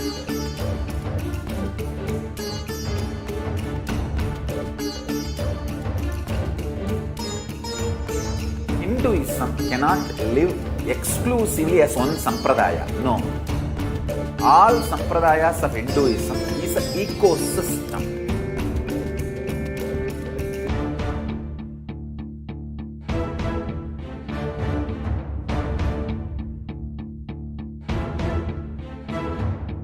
So don't keep quiet thinking that if one sampradaya is attacked, only that sampradaya is going to be affected.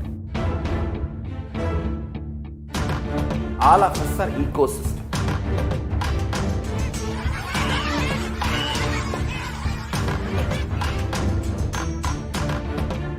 I invite all of you to get involved and enjoy Hinduism by the principle of Dharmo Rakshati Rakshitaha. When you protect Dharma, Dharma protects you. We will make the whole planet flourish spiritually. The spiritual prosperity will happen to the whole planet. We all have to coexist together.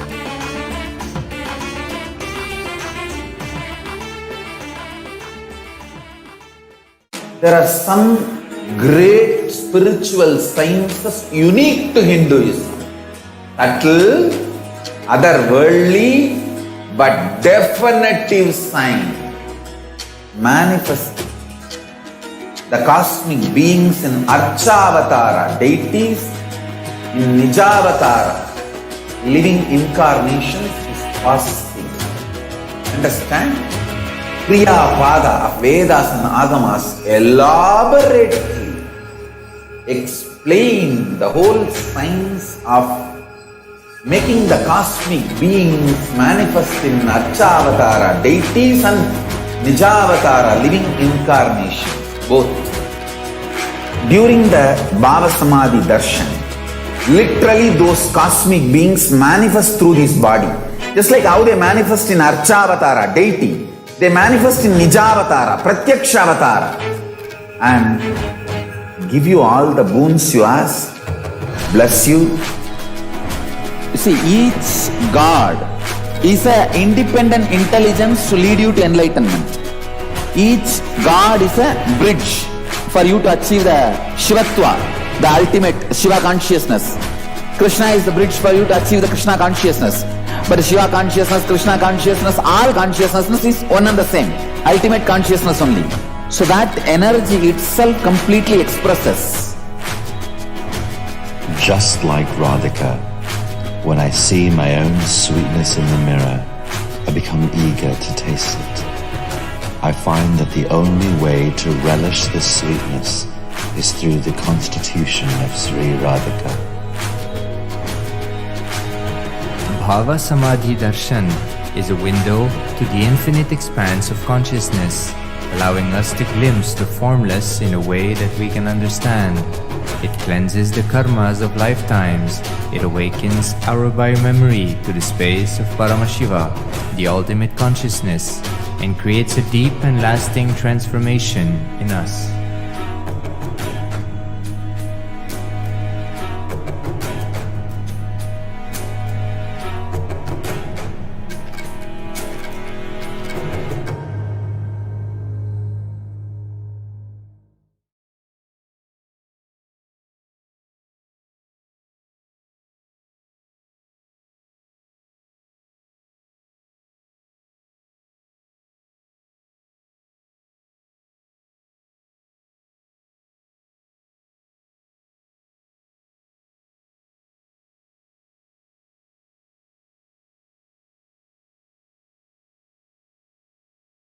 Ishvara, my guru, gave me an instruction and then he asked, will you do it?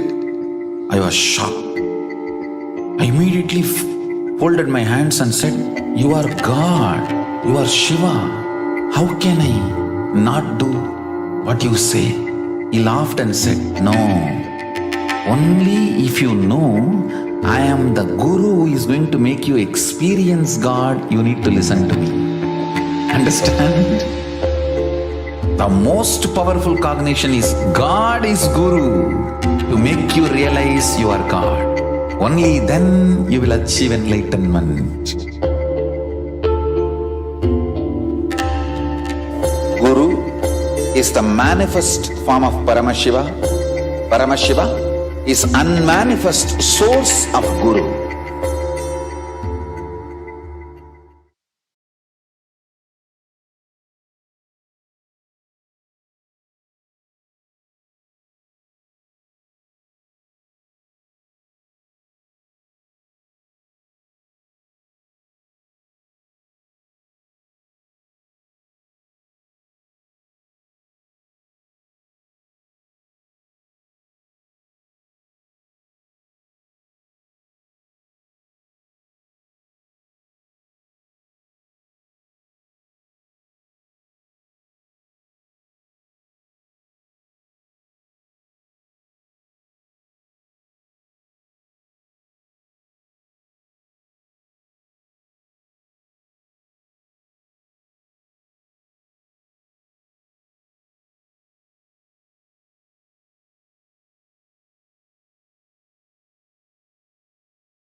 Years. Don't die within next 3 years.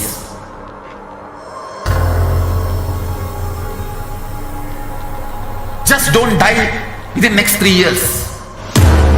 Be alive, somehow be alive. I'm working sincerely. I will reach you somehow. Somehow I will reach you. It's my commitment to humanity.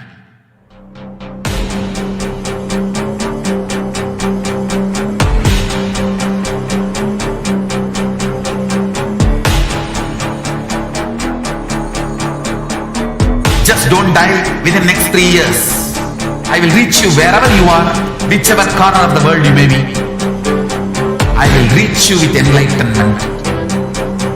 You manifesting the space, state, powers, being, Paramashivoham. It is possible, and it is possible for you.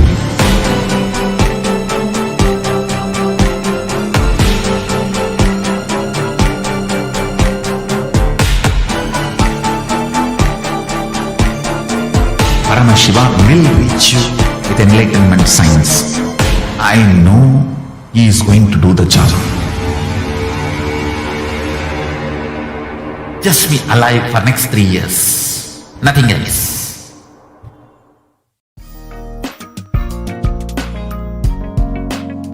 We get you health. We get you ability to build beautiful relationships in your life. We get you direct spiritual support, and we make sure you become wealthy.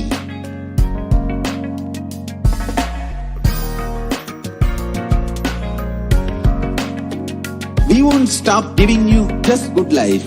We will literally not stop till you live enlightened life. Manifesting the state of Paramashiva, space of Paramashiva, powers of Paramashiva, being of Paramashiva.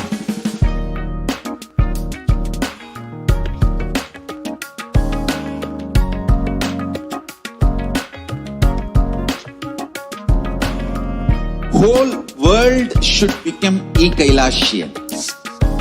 I want the whole world to know Hindus have something great to contribute to the world.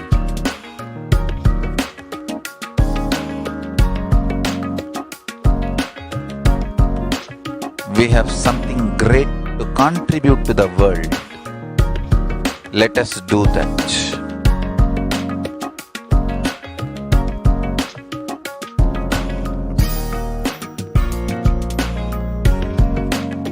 Kailasa is proper customized spiritual service helping you to identify your root patterns of suffering. We have perfected the science of helping every individual from every cultural, religious, nationality background.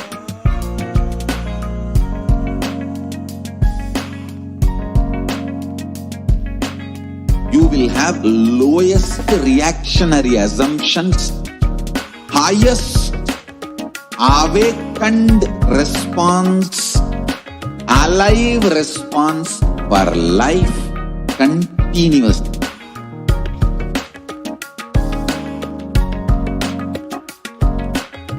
Kailasa is enlightenment ecosystem, literally enlightenment itself in your own home, wherever you are. Proper customized spiritual service helping you to complete with your life negativity, withdrawal from life, self-hatred, self-denial, self-doubt, so much of tiredness, laziness. We can support you aligning your diet, your attitude, your aptitude, your understanding about life. We can help you with everything.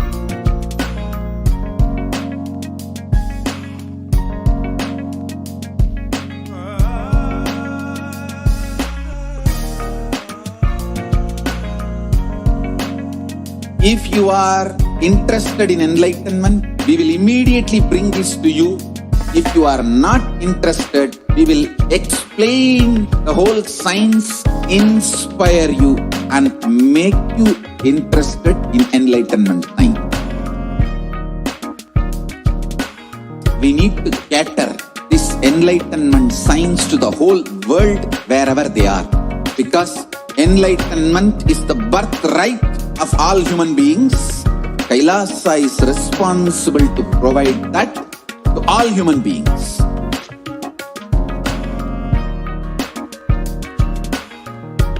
Kailasa is the totality of the knowledge I received from my gurus and practice manifested in my life, perfected by teaching millions of people from all cultures, time zones, backgrounds, genders, nationality, race, from every creed.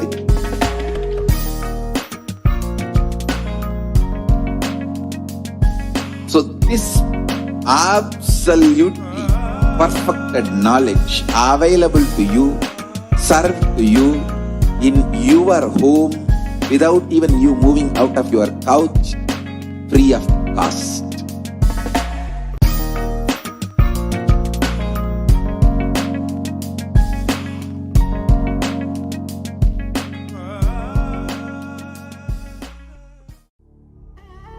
What I mean by the word Kailasa, listen intensely. Enlightenment ecosystem, literally enlightenment itself, in your own home, wherever you are. If you cannot come to Kailasa, it's okay. Kailasa can come to you. Kailasa coming to you is Kailasa.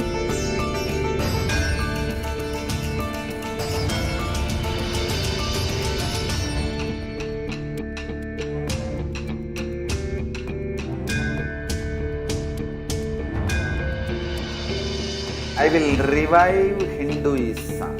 I am a Hindu revivalist, not by any revolution, but by evolution.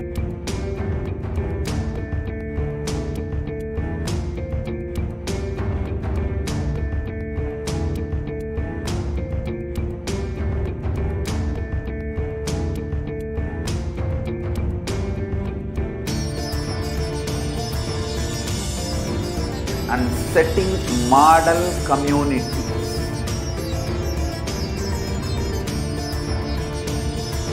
Kailasas, enlightenment ecosystems, Sarvanya Pitas all over the world.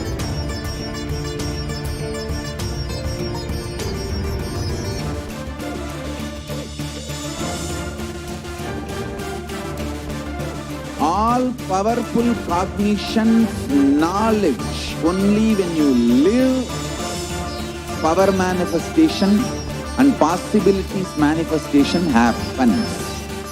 It's a fundamental truth.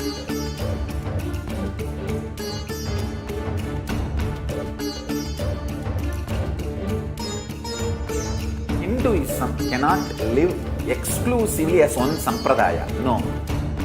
All sampradayas of Hinduism is an ecosystem.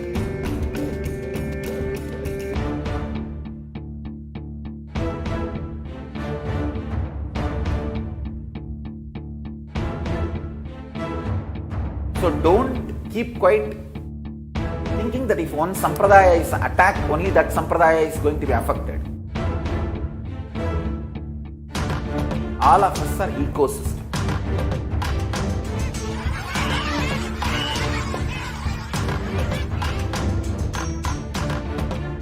I invite all of you to get involved and enjoy Hinduism by the principle of Dharmo Rakshati Rakshitaha. When you protect Dharma, Dharma protects you.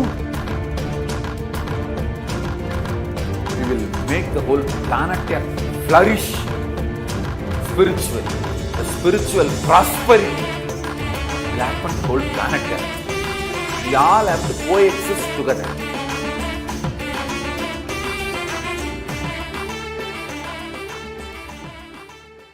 There are some great spiritual sciences unique to Hinduism. Subtle, otherworldly, but definitive sign. Manifesting the cosmic beings in Archavatara, deities in Nijavatara, living incarnations is possible. Understand? Kriya Pada of Vedas and Agamas elaborately explain the whole science of making the cosmic beings manifest in Archavatara, deities and Nijavatara, living incarnations, both. During the Bhava Samadhi Darshan, literally those cosmic beings manifest through this body.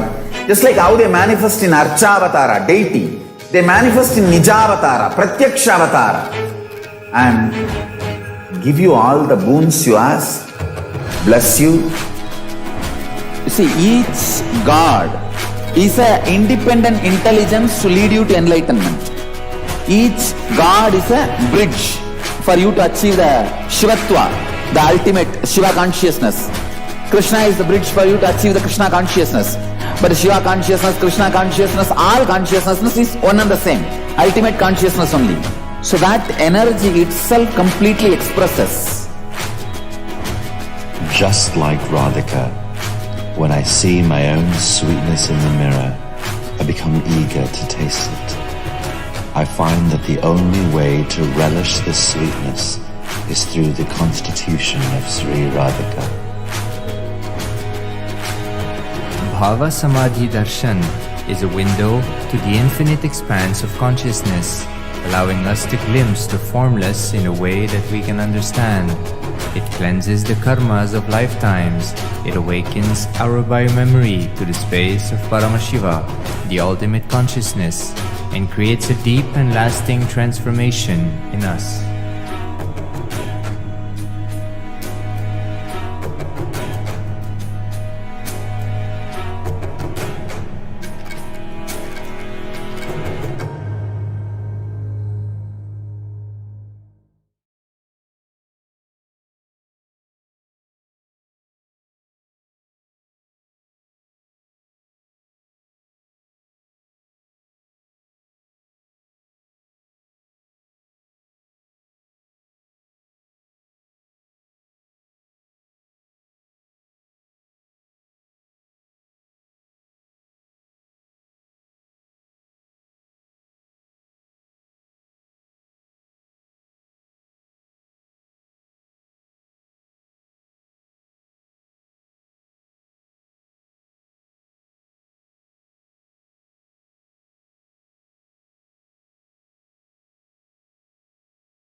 Nithyanandam.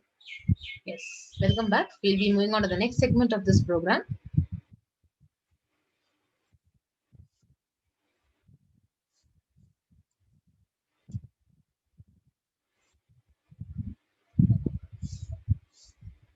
Yes.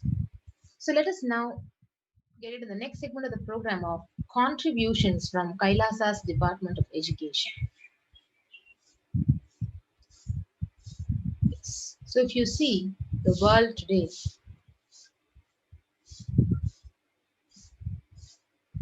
the light of the world today, and what the world is facing in terms of education. So let us understand what is Kailasa offering in terms of education to the children and kids and enriching them.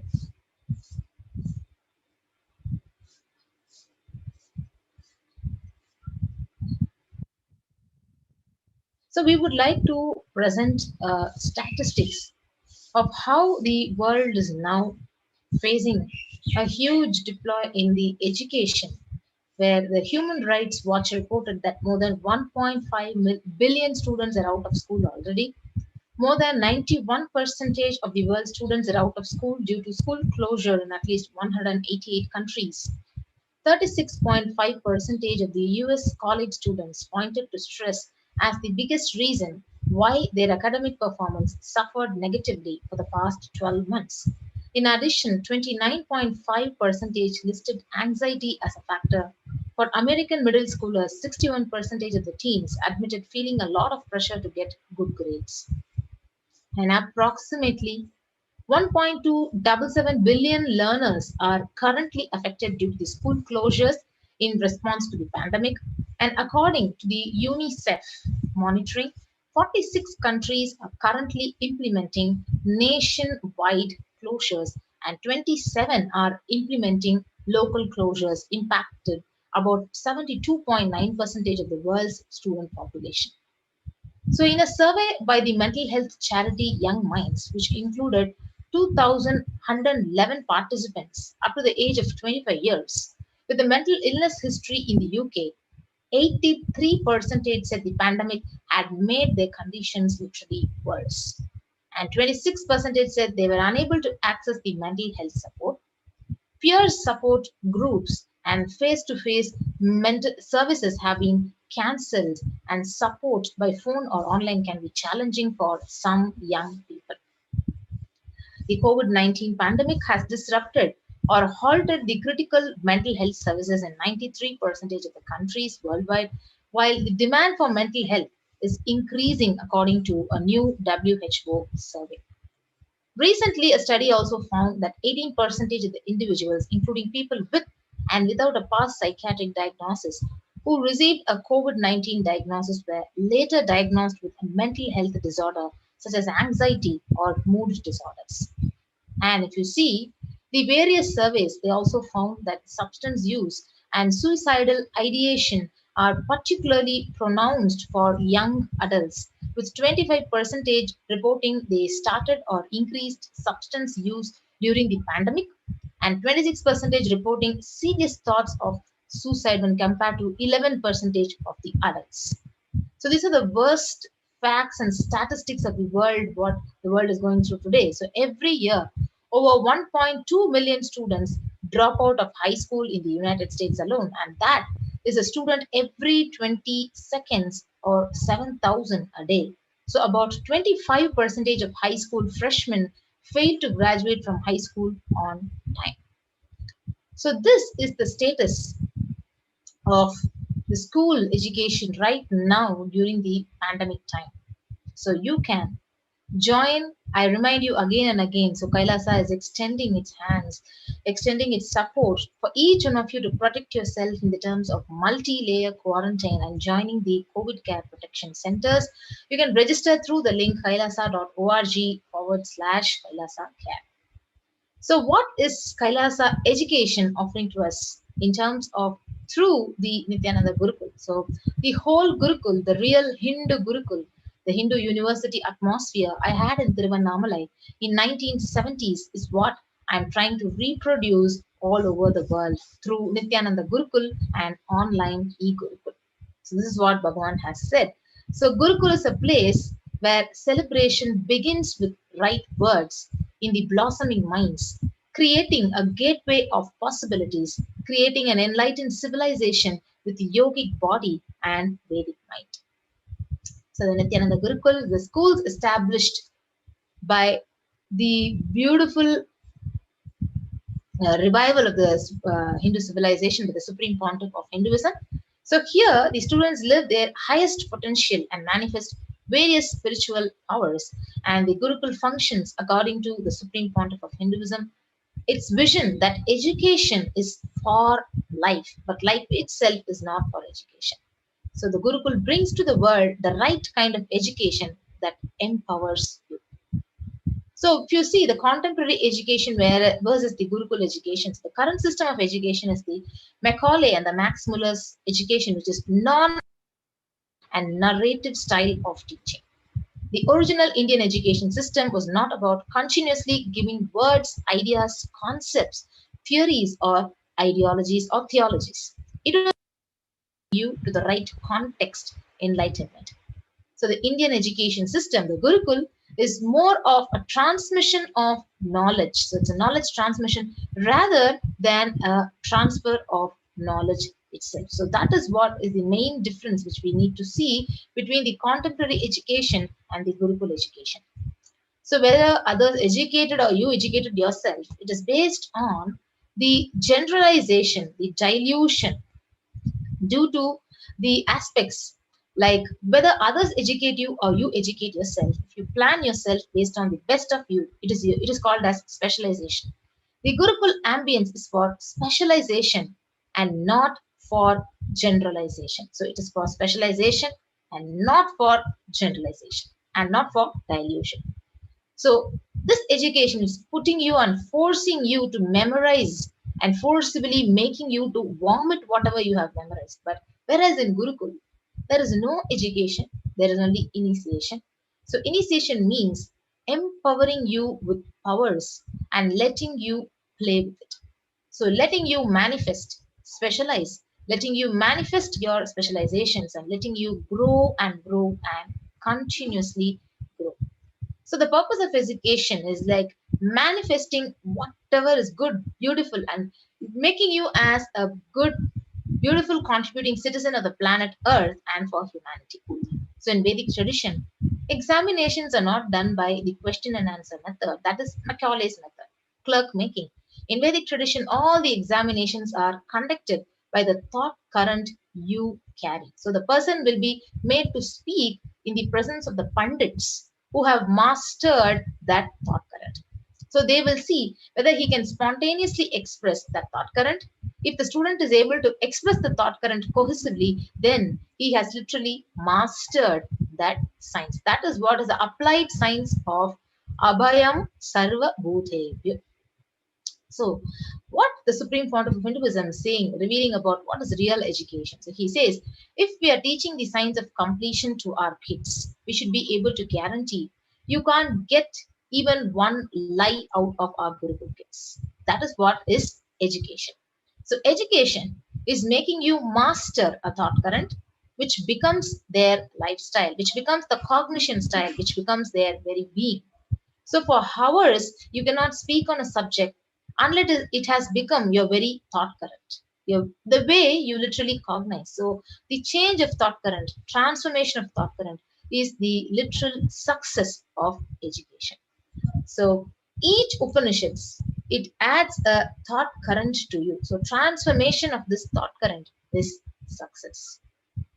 So our Gurukuls are not teaching that education centric. So Gurukuls are actually literally education centric. So students can develop, they can invent something which his guru does not know. So that is why it is not teacher centric.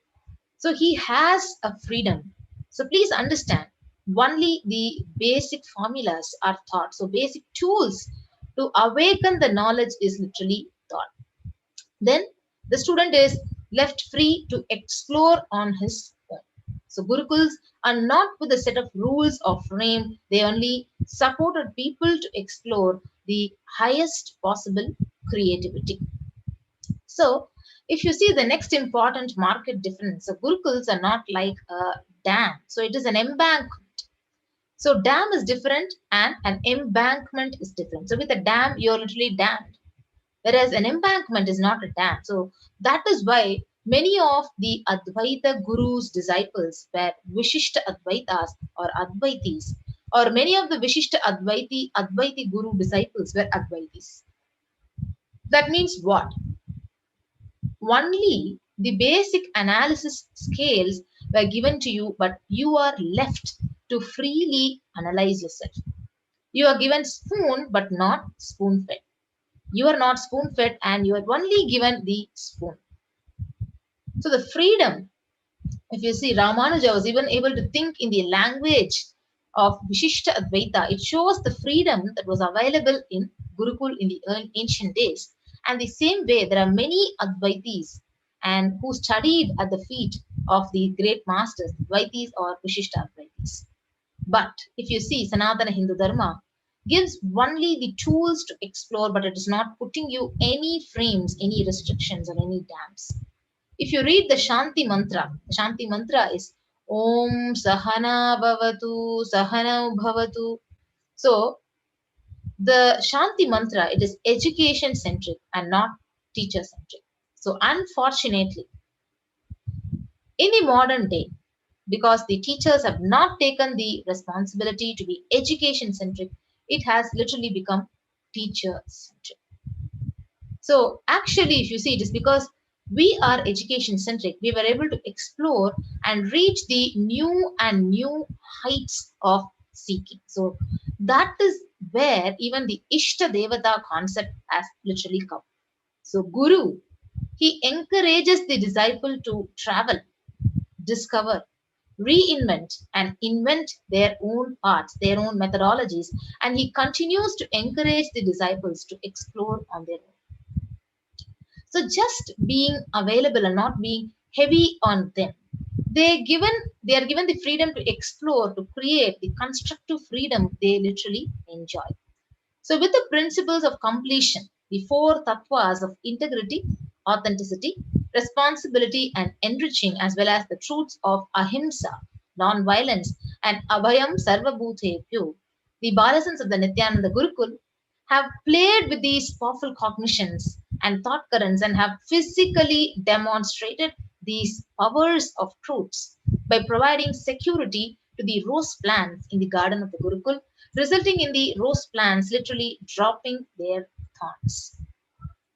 So now let us listen to Bhagavan. What is the future of the education system, the Hindu Gurukul system?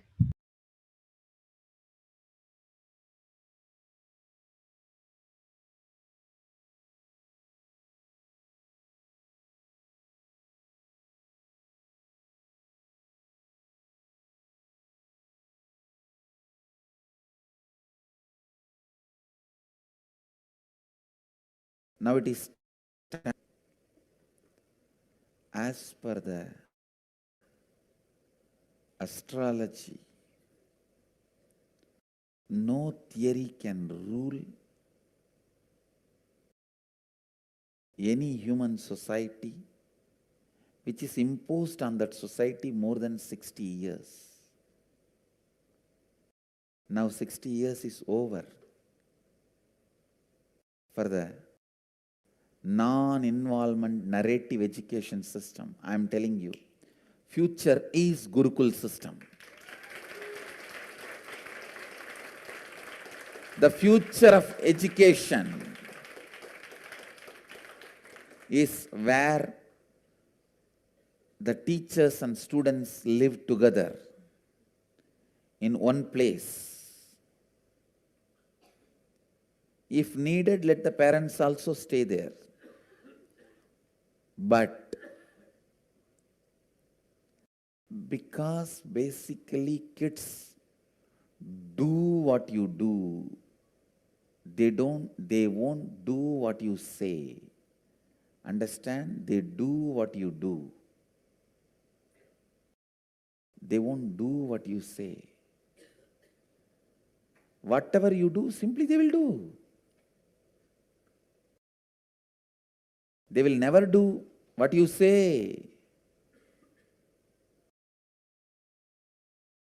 Most of the time, they don't care for what you say. The future of the Indian education system, I can say, the future of any intelligent education system will be Gurukul system. I am not talking out of pride or arrogance. I am talking seeing the future. I am telling you, this revival in the education system through our Gurukul system.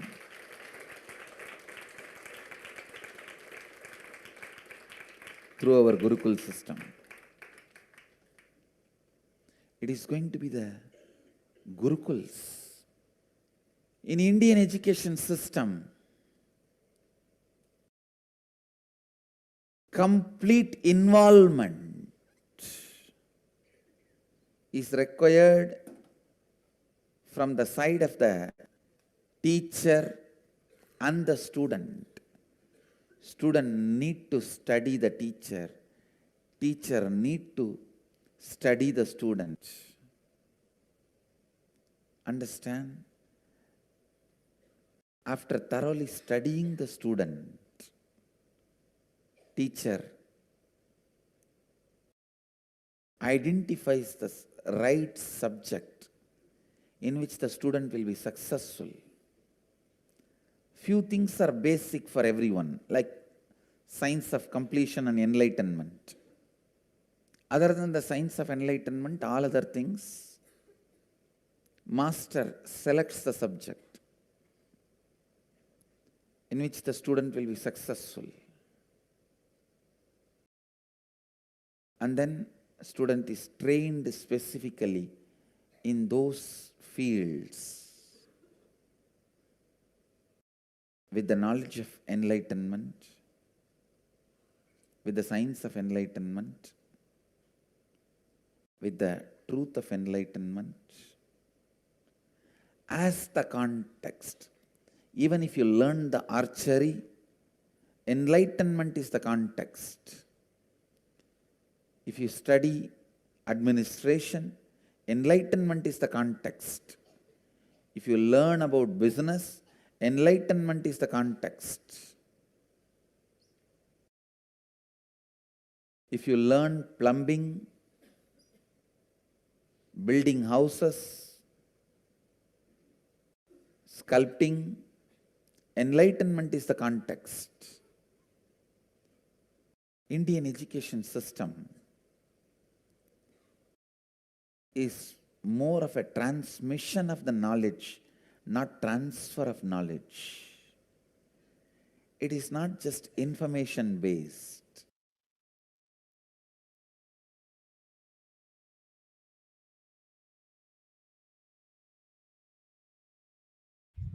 Yes. So today's education is known to be the key factor to enabling the upwards socio-economic mobility and the strongest means of removing poverty. And the right education is crucial to the well-being, the stability, and growth of not only every child but to humanity as a whole. The Gurukul system is known to be the knowledge transmission system of Hinduism, one of the pillars which kept Sanatana Hindu Dharma alive and standing as the world's most ancient living civilization. So, through Kailasa's Department of Education, the Supreme Founder of Hinduism, Jagat Guru Mahasannidhanam's Divine Holiness, this Gurukul system is being revived in its entirety. So, Gurukul, living in the Guru's home. So, Gurukul system is rooted on the Guru Sishya Sampradaya, or the living lineage of the Guru disciple relationship. So, after decades of study on the physical, the chemical, and biological uniqueness of the meditative states and enlightened beings, it has been found that in the normal waking state alone, their brain waves show that they are in a complete meditative state despite being fully active and engaged. So, in the world of athletics, this state is known as being in the zone, a glimpse into the peak of focus, cognitive function, attention, and coordination, to name a few. So rather than a glimpse, the enlightened beings, they casually walk, they talk, and engage with life settled in this peak. So recent studies have also found that we imbibe the body language, behaviors, and patterns of those in our environment, not just on the behavioral level, but to the depths of the neurological level. So this is also known as the mirror neuron effect, which we have already been seeing this sign. So in this way, there is no better teacher than the enlightened guru, who exists as the superconscious, biological, and reproducible anomaly as per the modern science. So, however, through centuries of Mughal invasions, colonialism, and continued persecution against the Hinduism and Hindu tradition, the science of knowledge transmission has been diminishing at an unprecedented state. So, after careful study in the colonialism era, it was found that the Gurukul system was standing as the backbone and stability of the Hindu civilization. So, the Macaulay education system was imposed on India after this revelation. So you can see the 13,000 universities across Bharat and 200,000 gurukuls were destroyed in Bengal and Bihar alone. And the systematic destruction of the Hindu universities and gurukuls, it goes also more than 80% of Hindus' indigenous knowledge, and our English schools are flourishing wonderfully. The effect of this education on the Hindus is prodigious. And no Hindu who has received an English education ever continues to be sincerely attached to the Hindu religion. So the Hindu religion is so extravagantly absurd that it is impossible to teach a boy astronomy, geography, natural history without completely destroying the hold with that religion has on his mind.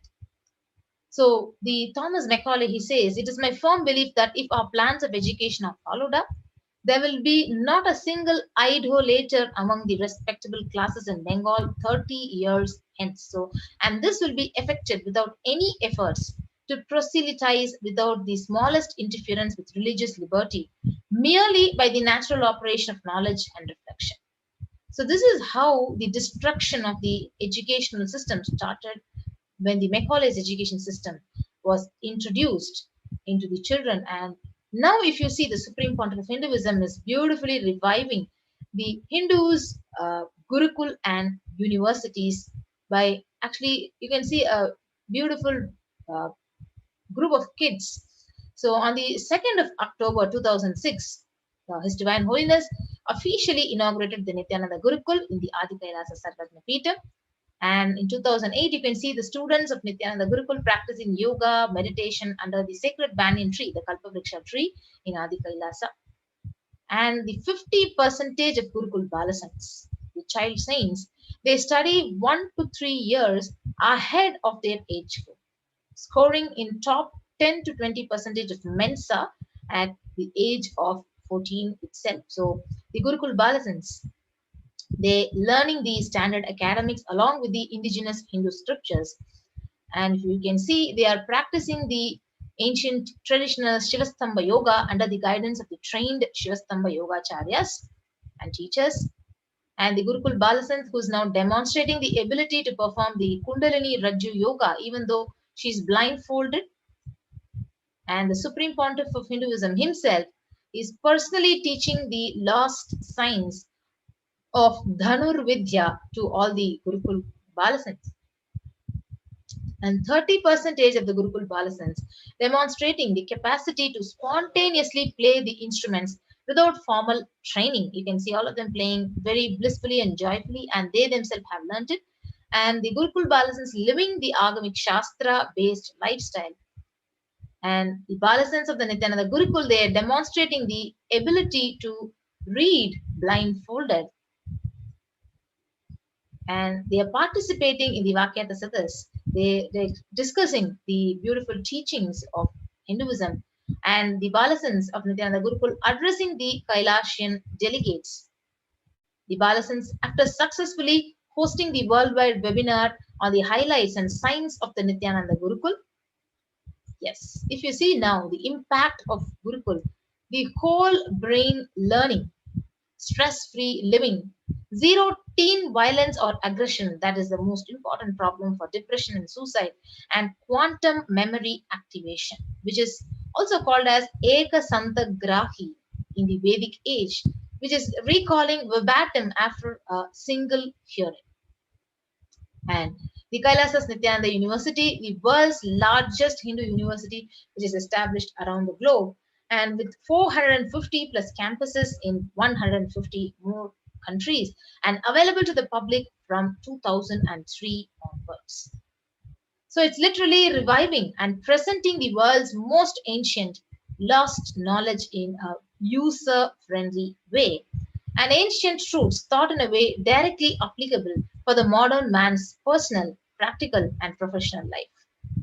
You can see 20 million enrollments and counting, 7,000 plus courses which are available, and the delegates and teachers from 50 plus countries directly contributing to the Nithyananda Hindu University. So now let us listen directly from His Divine Holiness on the value of Nithyananda Rajavidya Rajagurukul.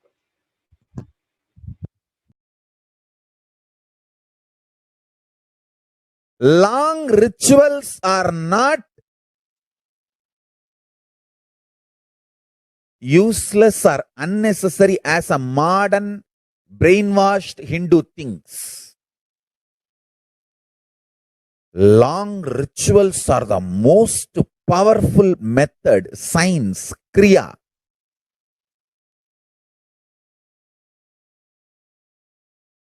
to awaken all the life energies. See, totally we have 21 life energies. I will describe all the 21 like a fundamental principal forces of life, like gravity, how all these are fundamental forces, principal forces externally. Internally, there are 21 life energies. Ability to visualize, ability to make decision. All these 21 is given to you, but you use them accidentally. That is why your life is full of accidents. Your marriage is accident, wealth is accident, life is accident, money is accident. Very less is planned, much is accident. And I tell you, I have seen people become thieves by not knowing the power of their life energy. I tell you, thief is the cheapest way to exist. I tell you. Because you do not know you own trillions. That is why you steal millions. If you know you own trillions, why will you steal? Listen, asteya, non-stealing, comes to a person who mastered his life energy.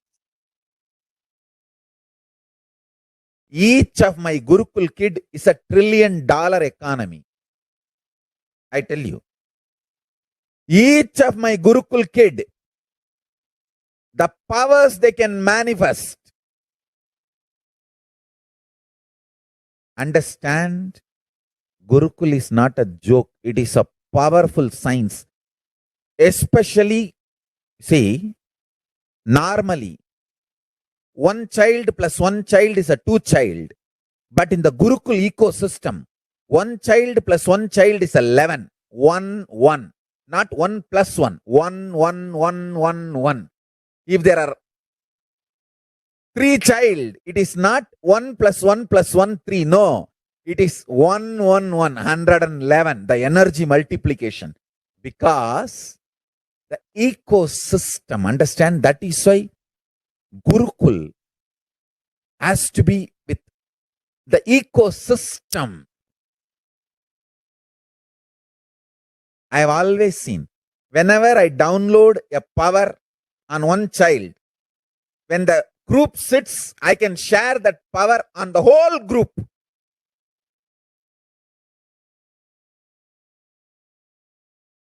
Because when team of kids or balasans or sannyasis or brahmacharis, when they sit as one team, it is very easy for me to just like a lightning pour the energy on them. Understand? The Sankhya of life energy is different. The multi-dimensional logic of life energy is different. People cannot understand this Sankhya. The multiple life energies, awakening them to its peak and manifesting them is all about life.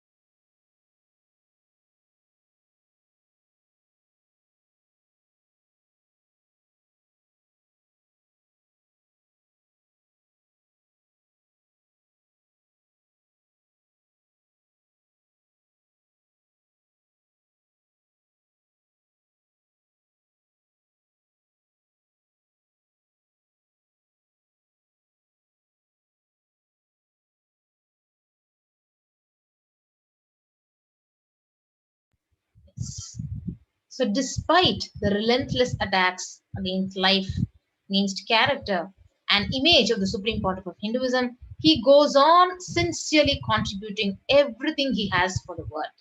So, from the field of nutrition to education, from protection of religious freedom to the revival of indigenous traditions, the Supreme Pontiff has sincerely contributed in every facet, and this has not gone unnoticed by the world's dignitaries, leaders, and multi faith diaspora. So, on the 12th of May 2021, Bhagavan has revealed that I came as Nijavatara. I am blessing you. Listen, people, listen, to do good to all of you. I have taken the form of Nithyananda and came down as Nijavatara. People of India, listen carefully. Time after time, Bharatam is Jnana Bhumi, where enlightened beings come. We cannot make Jnana Bhumi as infertile. Enlightened beings have to come. They have to live, it has to flower, and few hypocrites, because they are stuck in delusion, we cannot sacrifice the world. So cosmos cannot be destroyed. The ship I did to save the cosmos from being destroyed, that is called Adi Kailasa. The ship I did to protect beings from Pralaya is Adi Kailasa. Because of conspiracy of the Drohis and enemies' rule, the captain had to leave the ship. So before 12 years, knowing the great deluge that is going to happen, all the Aushadas by this Guru Purnima, that Jnana Rasavadam, the Navapashana, is going to flower. Allow people to come and take a dip in Navapashana flower. People, whoever comes and dips in Vaitya Sarovar, they will not have death. They will not have corona. Crores and crores of people will come in line every day. They will come and dip in the Anandalingam. So listen well to my words. For India, I made the ship as protection, the Nithyananda Navapashana Lingam in Vaitya Sarovar. Go to Adi Kailasa. Oh Indians, listen. All those regretting losing the Nithyananda Nijavatara without confusion and without talking, just as a lip service, just go to Adi Kailasa. And he has again revealed scores of people will come there looking for health, Navapashana water feast and medicine to get health and protection and enlightenment. To protect India from the great destruction, I, Parashakti, made this huge ship. Even if the captain is not there, the ship is there. So if you see, when all the first world countries have closed their borders and schools during a massive global emergency, Kailasa has opened its doors to all of you without any exception. So how beautifully the Supreme Pontiff of Hinduism extended and opened out the borders of Kailasa through the various free COVID care centers in India. The Adi Kailasa in Bididi, Bangalore, the Salem Adinam, the Tiruvannamalai Adinam, the Rajapalayam Adinam, the Puduvai Adinam, the Pattanam Adinam, the Siragapadi Adinam, the Sripuram Adinam, Madurai Adinam, Avattipalayam in Erode, the Hosur Adinam, and the Baroda Adinam in Gujarat. So, multiple free COVID care centers are opened across India, and various social services are literally offered during this pandemic in Kailasa's de facto spiritual embassies across the India, and spiritual services are offered during pandemic in Kailasa's de facto spiritual embassies across India, and the cosmic revelations of the global pandemic by Devi Parashakti herself. So, in the various fields like in medical care with beautiful allopathy, Ayurveda, and Siddha medicine, an infrastructure to accommodate thousands of people, an accommodation for multi layered quarantine, emergency ambulance and ICU on wheels, personal protective medical equipment, food security management through food banks, and organic farming. So you can join any one of these COVID care protection centers and register through the link kailasa.org/Kailasa care and have the beautiful opportunity of multi-layered quarantine and protect yourself and just be alive for the next 2 years. So Kailasa's Department of Education is actually academic as well as spiritual educational services physically for all the kids residing in the Adi Kailasa Sarvajna Peetham and virtually for a number of kids through the e-Gurukul program. So with more than 1 billion kids not having access to education in the midst of this global pandemic, Kailasa has taken both the spiritual and the academic responsibility to enrich and provide these services to these kids. And don't miss out this opportunity and join one of these COVID care protection centers in Adi Kailasa Sarvajna Peetham. You can see the glimpses of the Raja Vidya Raja Gurukul, how the kids are literally grown up like the prince and the princesses.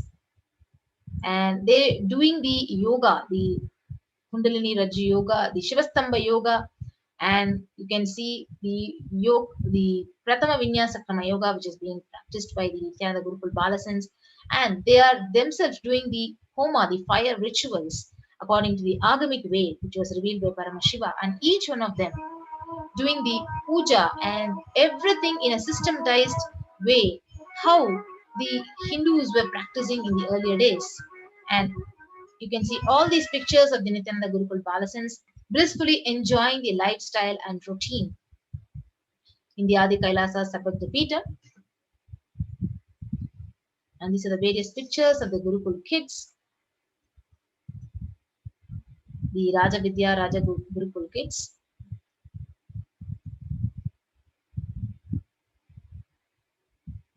Yes, so if you also want to be a part of this huge mission of the revival of Hindu tradition and protect yourself during this impending pandemic, you can also join one of our COVID care protection centers and sign up in the link kailasa.org/Kailasa care.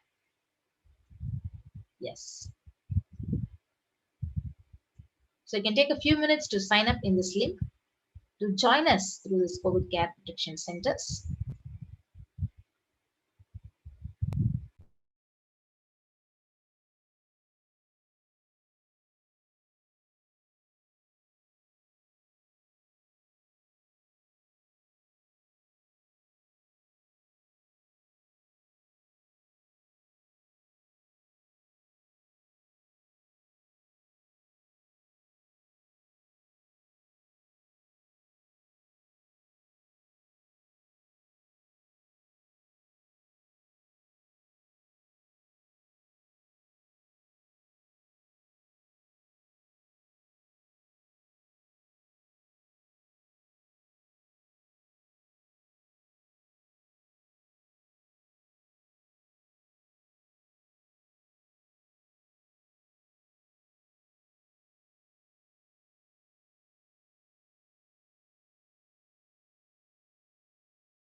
Yes. So let us now understand how the Supreme Pontiff of Hinduism is reviving the temple sciences and ecosystems.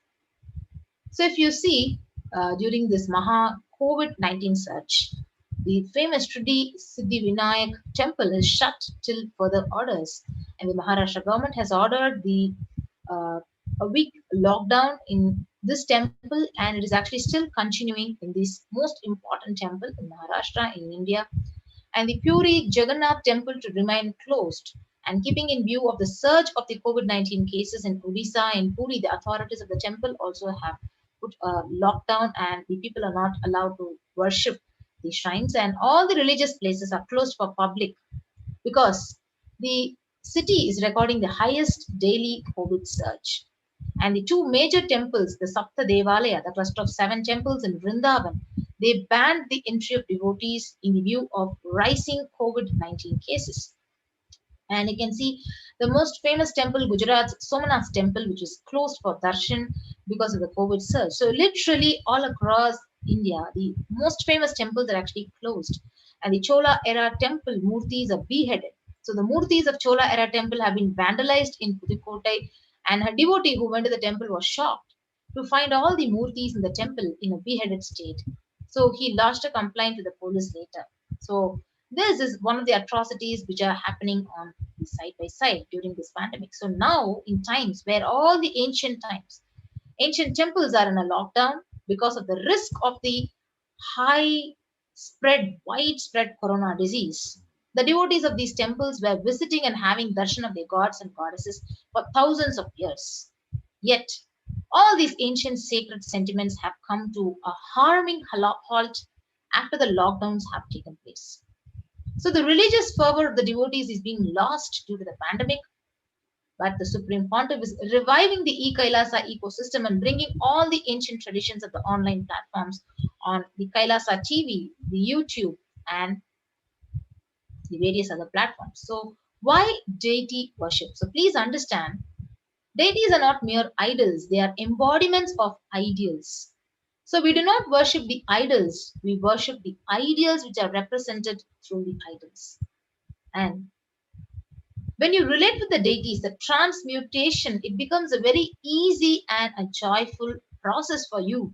And the deities in the real Kshetra are always carved in the form of ancient masters and enlightened beings. So even though no longer in the body, they can be invoked through the name or form they used while in the physical plane.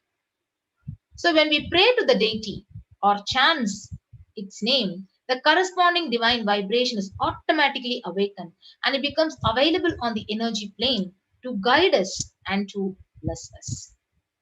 So here is what the Supreme Pontiff of Hinduism has revealed, that we mastered the science of connecting the divine to deities and expressing the divine through the deities. The whole science has been mastered in the Vedic tradition. The revival of temples will be the revival of world peace and world bliss. The revival of temple culture, the deity worship where people are made to look in, that is where the revival of Sanatana Dharma, the Advaita Satya, is going to happen. So Shiva, he saved Markandeya, and that is why he became an independent deity, the Kala Kala. And same way he danced in ecstasy, and that action became Nataraja. And Vishnu's every action of showering blessings to the world has become Lakshmi. And Brahma's every action of constantly sharing the wisdom, it becomes Saraswati. So each of these become independent energies and intelligences. So when you connect with these independent intelligence, those deities, whatever you want, it happens immediately. So whatever result you want, worship with rites those divine energies who are personification of those specific actions. So join one of these COVID care protection centers. Again, we remind you, and you can register through kailasa.org/Kailasa Care. So how Kailasa is reviving the temple ecosystem? So Kailasa is a place where everything related to superconsciousness is revived. And all the sampradayas, all the spiritual ecosystems created for enlightenment will be revived and established in such a way it never gets lost again, and there forever serving the humanity. Let us now listen to Bhagavan. How is Kailasa reviving the Hinduism's temple ecosystems?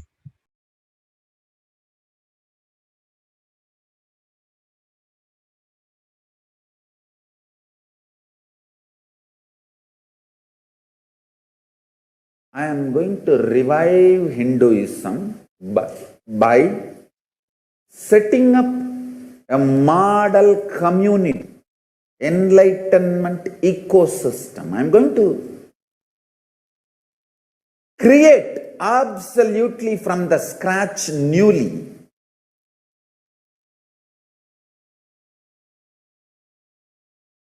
self-sustaining, temple-based Hindu ancient enlightenment ecosystem and civilization based on that. Understand? Kailasa is reviving the ancient Hindu enlightened civilization.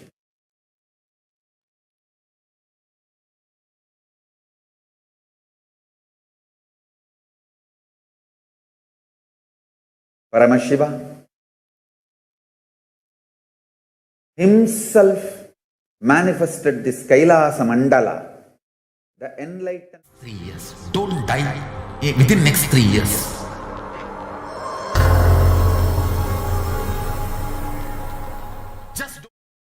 I am going to revive this whole enlightenment ecosystem, Kailasa, by creating a model Kailasas all over the world.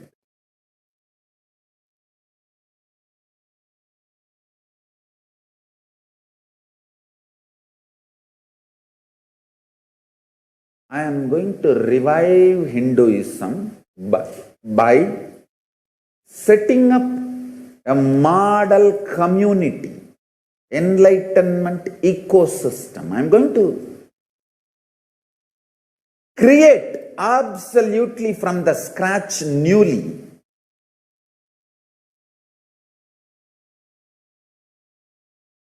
self-sustaining, temple-based Hindu ancient enlightenment ecosystem and civilization based on that. Understand? Kailasa is reviving the ancient Hindu enlightened civilization.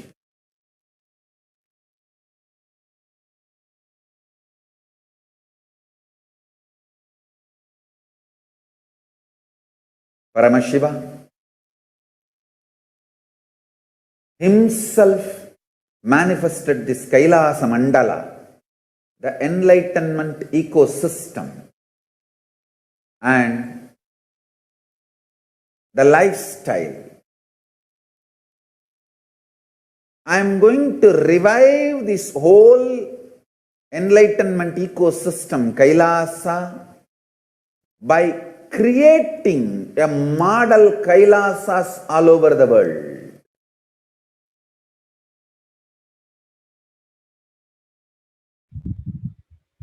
Yes. So with that, we come to the conclusion of this segment of this program, and we'll be going on to the next segment. So thank you everyone. So you can again join us in the COVID care centers and have the opportunity of multi-layered quarantine and protect yourself. So thank you everyone. Nithyananda.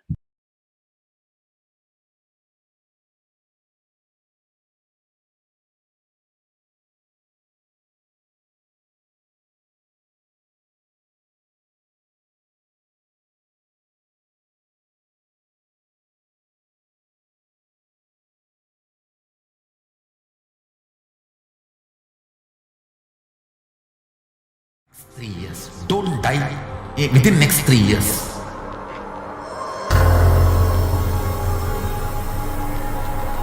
Just don't die within next 3 years. Be alive. Somehow be alive. I'm working sincerely. I will reach you somehow. Somehow I will reach you. It's my commitment to humanity.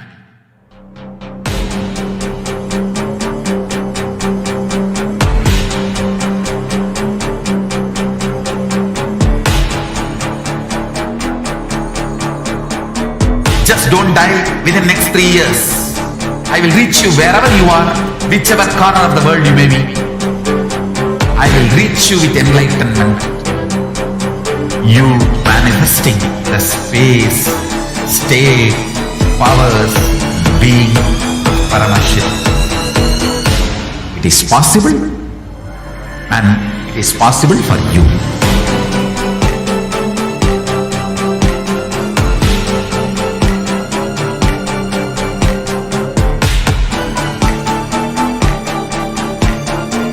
Paramashiva will reach you with enlightenment science.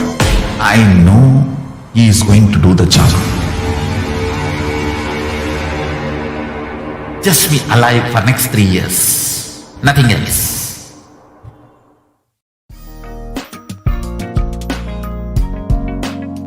We get you health. We get you ability to build beautiful relationships in your life. We get you direct spiritual support, and we make sure you become wealthy.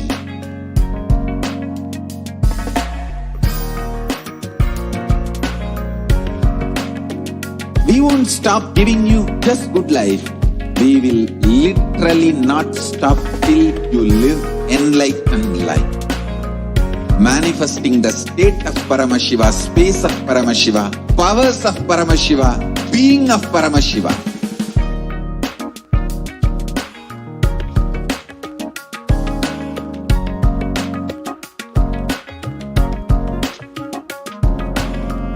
Whole world should become Kailasians. I want the whole world to know Hindus have something great to contribute to the world.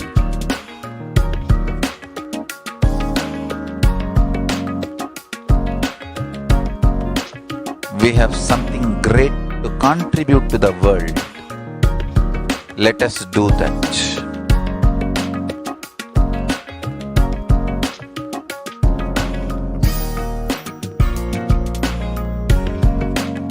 Kailasa is proper customized spiritual service helping you to identify your root patterns of suffering. We have perfected the science of helping every individual from every cultural, religious, nationality background.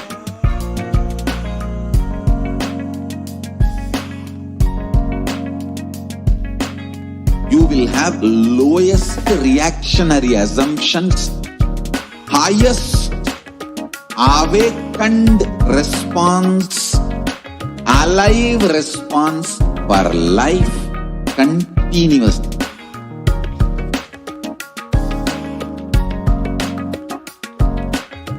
Kailasa is enlightenment ecosystem, literally enlightenment itself in your own home, wherever you are.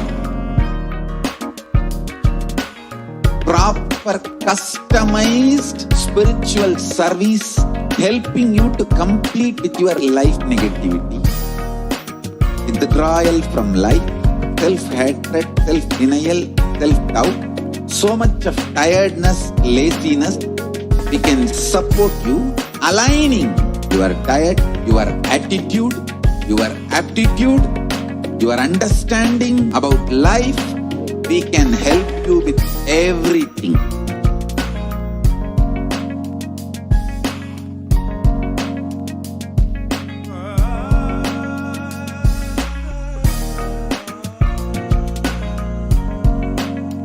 If you are interested in enlightenment, we will immediately bring this to you. If you are not interested, we will explain the whole science, inspire you, and make you interested in enlightenment science. We need to cater this enlightenment science to the whole world wherever they are, because enlightenment is the birthright of all human beings. Kailasa is responsible to provide that to all human beings.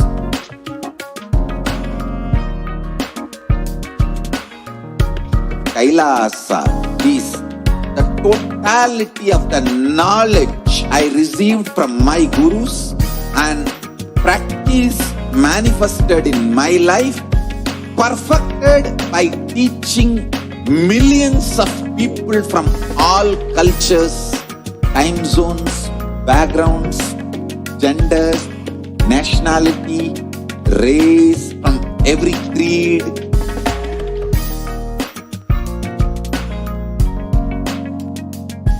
So this absolutely perfected knowledge available to you, served to you in your home without even you moving out of your couch, free of cost.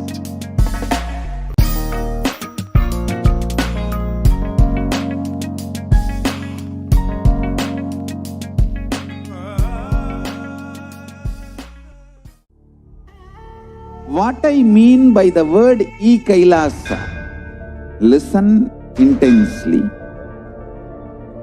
Enlightenment ecosystem, literally enlightenment itself, in your own home, wherever you are. If you cannot come to Kailasa, it's okay. Kailasa can come to you. Kailasa coming to you is Kailasa.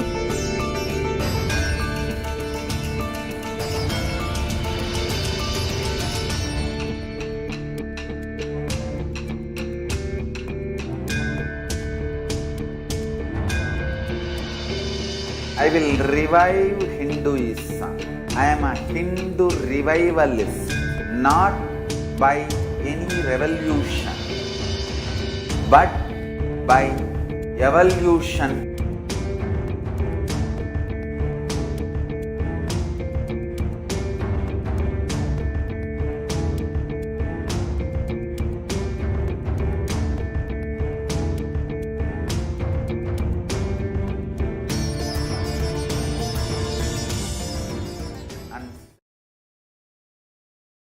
Nithyananda. Welcome back, dear viewers. Now we will be entering into a segment where we will understand the persecution against Hindus and the Supreme Pontiff of Hinduism. As many of you may have already heard, that the UN has recognized the persecution of Kailasa and the Supreme Pontiff of Hinduism. And this was due to the tireless hard work of the Supreme Pontiff of Hinduism to bring to light the ongoing persecution of Hindus worldwide and the relentless abuse and attacks that Hindus have been facing over the past 1,000 years after so much of tireless hard work. Now, the UN and the world has recognized the ongoing persecution on Kailasa and the Supreme Pontiff of Hinduism. So we will begin and understand what has been happening throughout our history, our Hindu history. We can go to the next slide, please. Speaking of next. So as many of you may know, Kailasa is the largest Hindu library, and eons ago,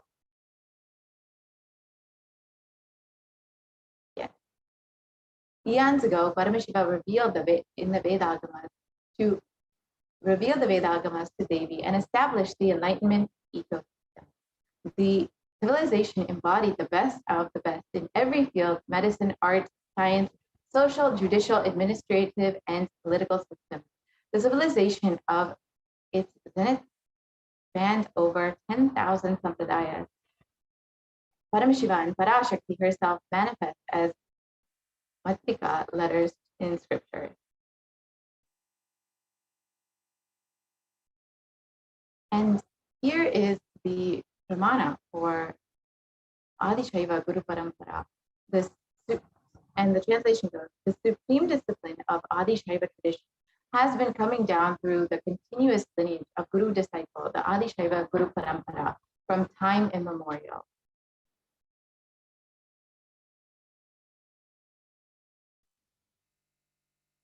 And this has been the transmitted knowledge has been given to Devi Nandi, and the Saptarishis. All the rishis went all around the world, started several enlightenment ecosystems, and Sri Kailasa to transmit the super science of Paramashivoham.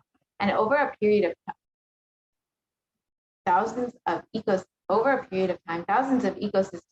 started all over the planet. Several spiritual kingdoms and samrajya were also created. A civilization is made up of its gods, scriptures, rituals, and tenets that are lived. These aspects provide the Vatavarna, the environment where human beings flourish, in whichever dimension of life they are passionate about. And Sanatana Hindu Dharma is the oldest living civilization on planet Earth.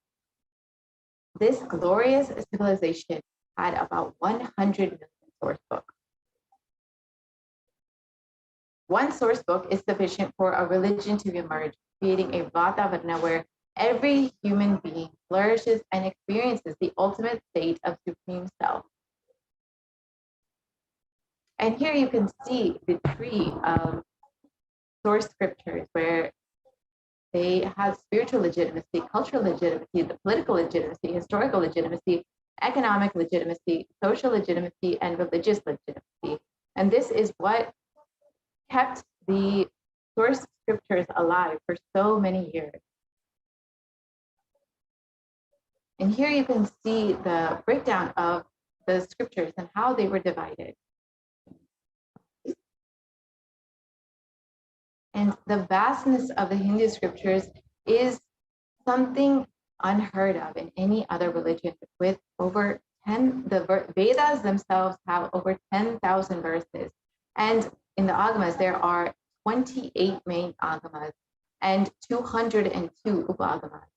The Kamika Agama alone has 100 crores of crores, and there are thousands and billions of crores of verses in each of these Agamas, and many other Agamas and Upagamas with millions of verses. There are 18 major Puranas and 18 Upapuranas and other Puranas, and more than 4 lakh verses in the major Puranas. So you can see that the Hindu scriptures are vast and have enormous amounts of knowledge be gained from them. And here you can see the pramana for the Veda from Paramashivoham. And we can move to the translation, please. So from the Supreme Person, breath came from the Veda, the pure knowledge, the Rig Veda, Yajur Veda, the Sama Veda, the Atar Veda, the Puranas, the cosmic histories, the Upanishads, the verses and the sutras, and all the other Anuvakas, commentaries. The word Itihasa refers to the Ramayana and Mahabharata and other similar works. The Upanishads refer to the source revelations experienced just by sitting, and the shloka verses refer to the collection of verses in meters, such as Anushtup, composed by enlightened sages and rishis. And sutras refer to the concise statement which explains the meaning of the Vedas, written by major teachers. The Anuvakas refer to the commentaries on the sutras written by the great teachers, and all of these are called Amanya. The primary meaning of Amanya is in Vedas.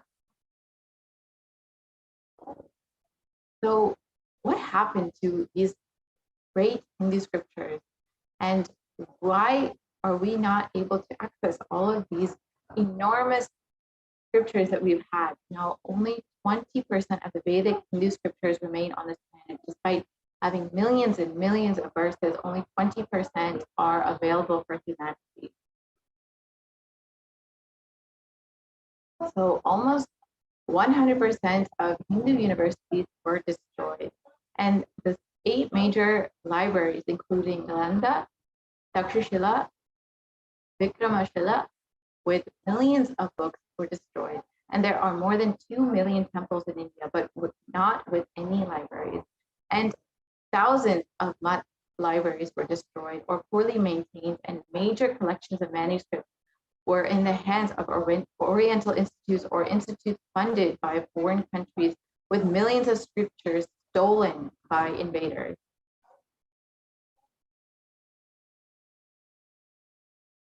And 7 genocides of the Kashmir Pandits. So selective, brutal destruction of knowledge communities was executed by many anti-Hindu and colonial and invaders.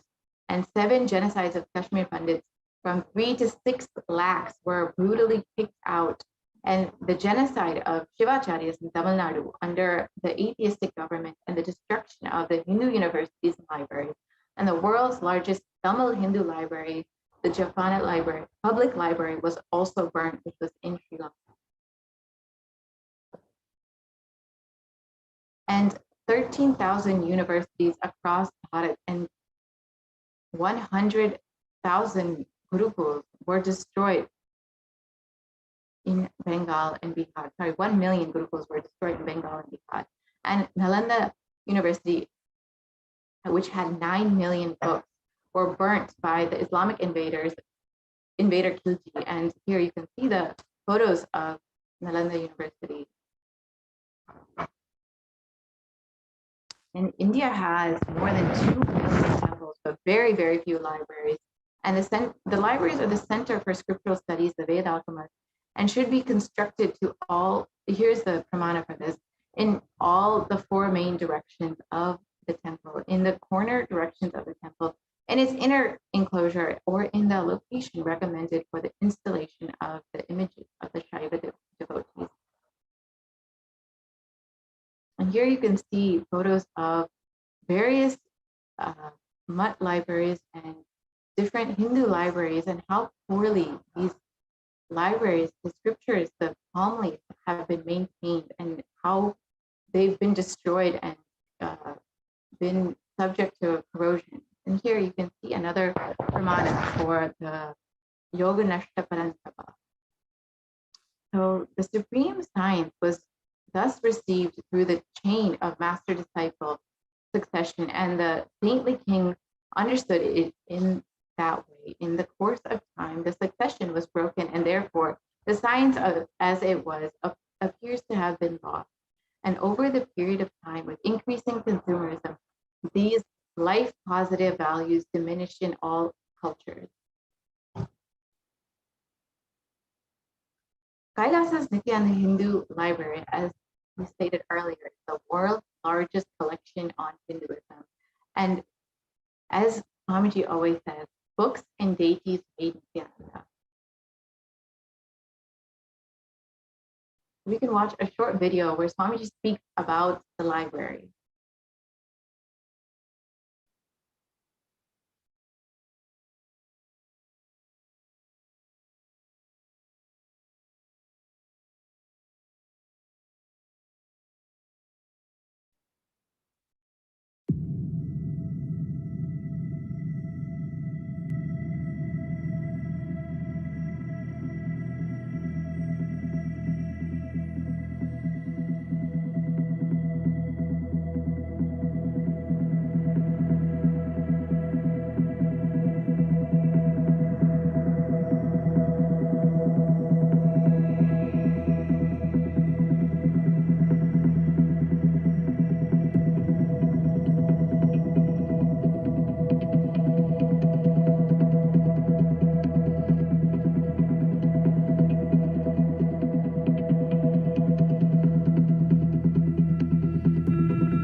one great thing in the modern day, information age, internet age, human beings can't be manipulated anymore by a small gang of people, by keeping the mass media cult under them. No.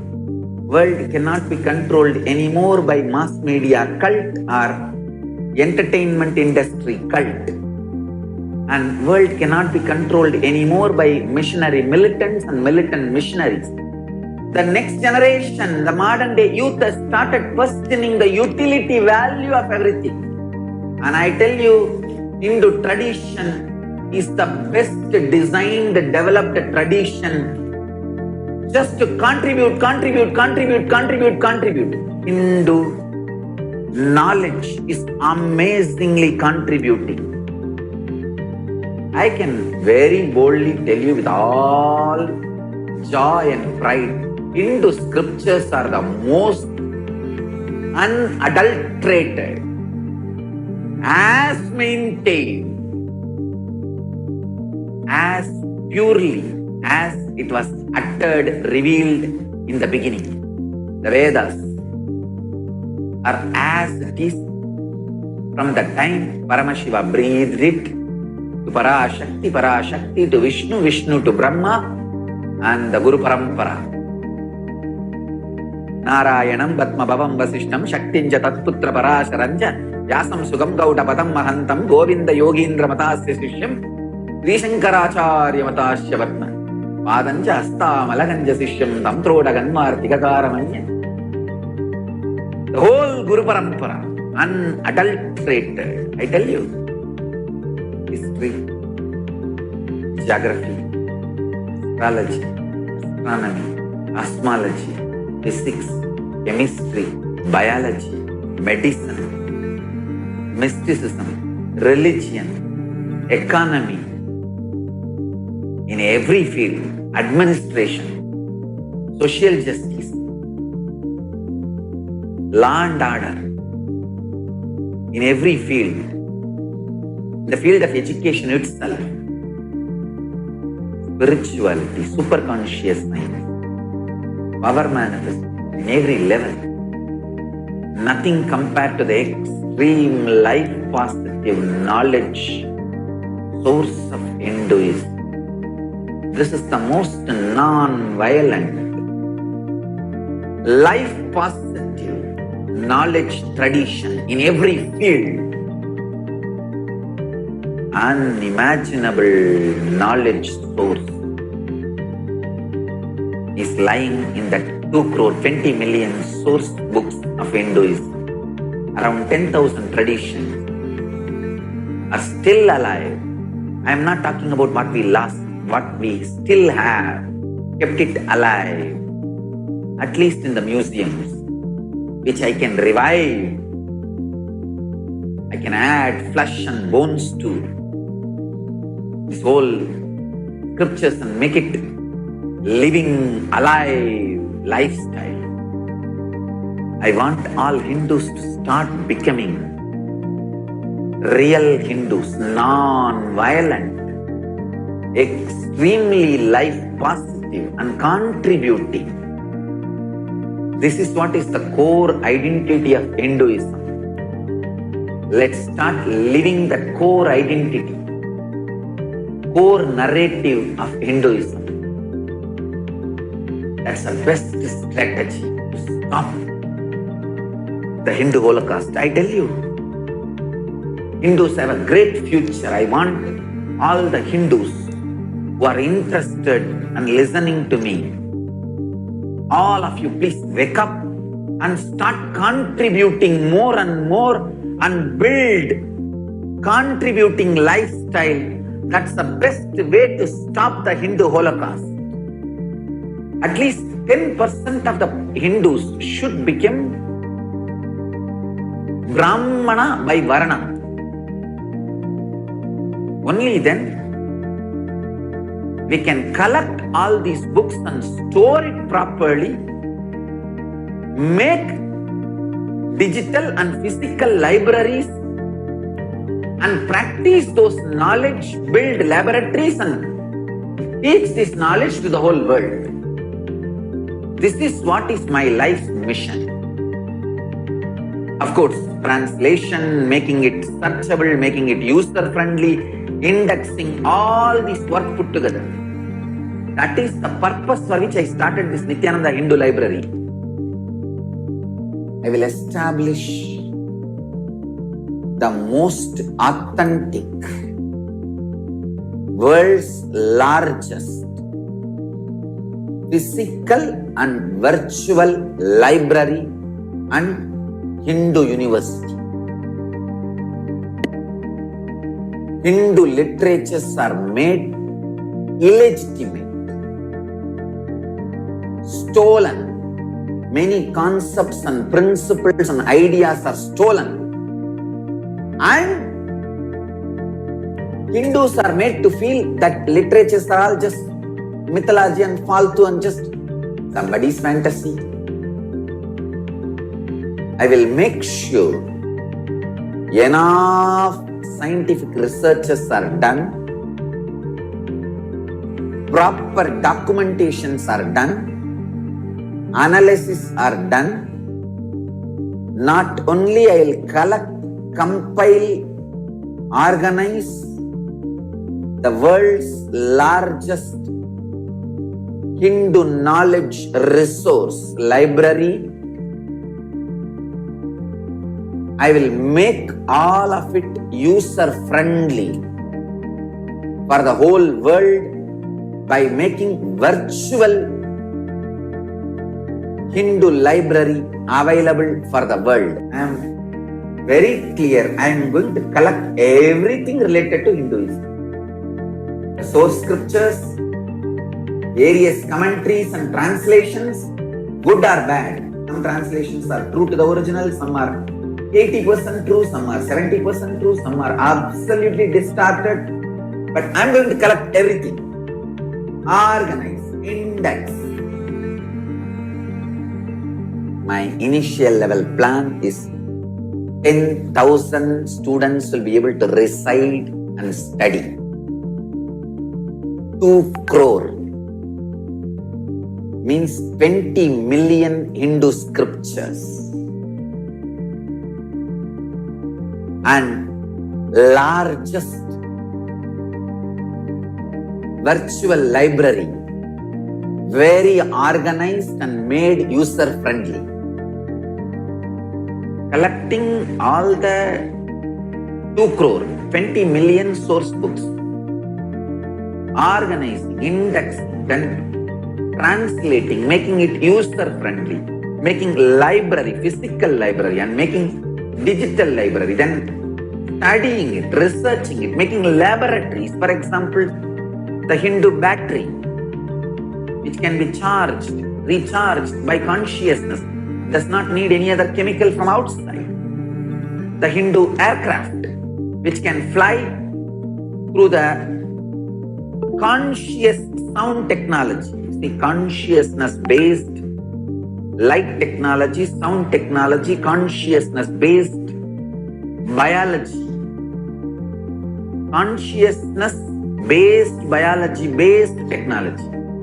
When consciousness starts growing in your biology becomes totally different, and that biology can be used to fly, empower, energize multiple machineries in Hindu tradition. Collecting these 2 crore, 20 million scriptures, organizing, indexing, translating, building laboratories, not just libraries, laboratories, universities, where we conduct clinical trials, medical trials, scientific researches. Everything gets organized, made user-friendly for the humanity and shared with the humanity free of cost. I invite people from all over the world to share your time, treasure, talent. I invite all the practicing Hindus, living, practicing Hindus and Hindu sympathizers 200 crore, 2 billion population. At least 10% of you, 2 crore, please come and become Brahmanas by Varna. Let's take up this project of reviving Hindu knowledge, contributing Hindu knowledge. Jatis belongs to Brahmana or Vaishya or Kshatriya or Shudra does not matter. An Acharya incarnation, Avatara Purusha, has a right to declare which Varna you belong to. Whether you are Shudra by Jati, Vaishya by Jati, Brahmana by Jati, or Kshatriya by Jati, don't worry. Decide to change your Varna to Brahmana Varna by taking up this responsibility of Nithyananda Hindu Library. I already started the work. Last 20 years I am doing work in this line. It is time. In next few years, you will see the fruit. This revival of Kailasa, Nithyananda Hindu Library, it starts. It can never end.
Yeah, we can move to the next one.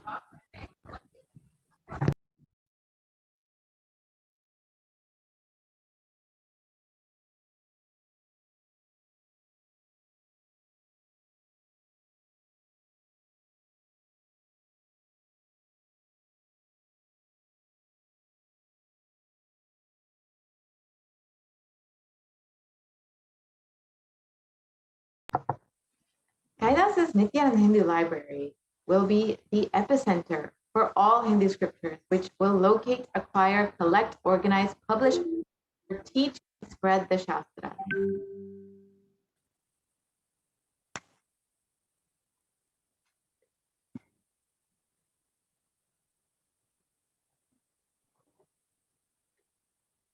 And Sri Kailasa has been embracing and enlivening the true glorious Sanatana Hindu Dharma.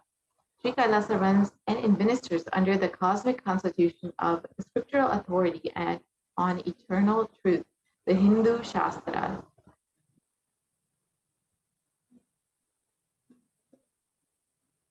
And here you can see Pramana from the Bhagavad Gita, which translates as, but he who discards scriptural injunctions and acts according to his base impulses attains neither perfection nor happiness, nor the supreme destination. So here is a direct pramana on why we should follow the Shastra.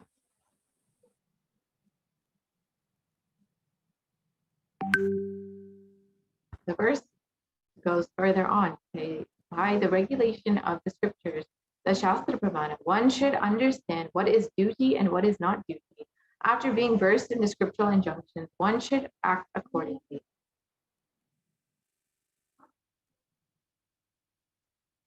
And here is an Apta Pramana, which translates as sacred knowledge in human ultimate beauty, the hidden treasure. Through knowledge, one can enjoy different happiness. It is the master of all masters. During foreign travel, knowledge is our king. Knowledge is verily the supreme divine.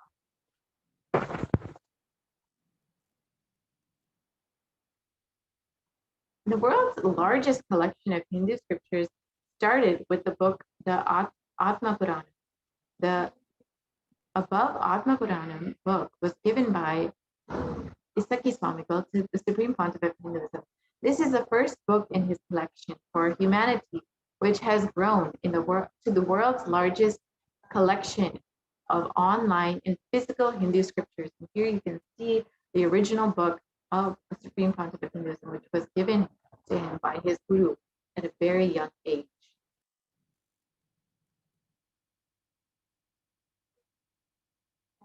Millions and millions of Hindu scriptures, which are available as digitized versions, will be downloaded and kept for reference purposes. And people can use those computers and refer. Even though we have digitized versions, we will have hard copies. The traditional Grantha Samadhi will be created and maintained. And this is the vision the Supreme Pontiff of Hinduism has for Kailasa's Nithyananda Hindu Library.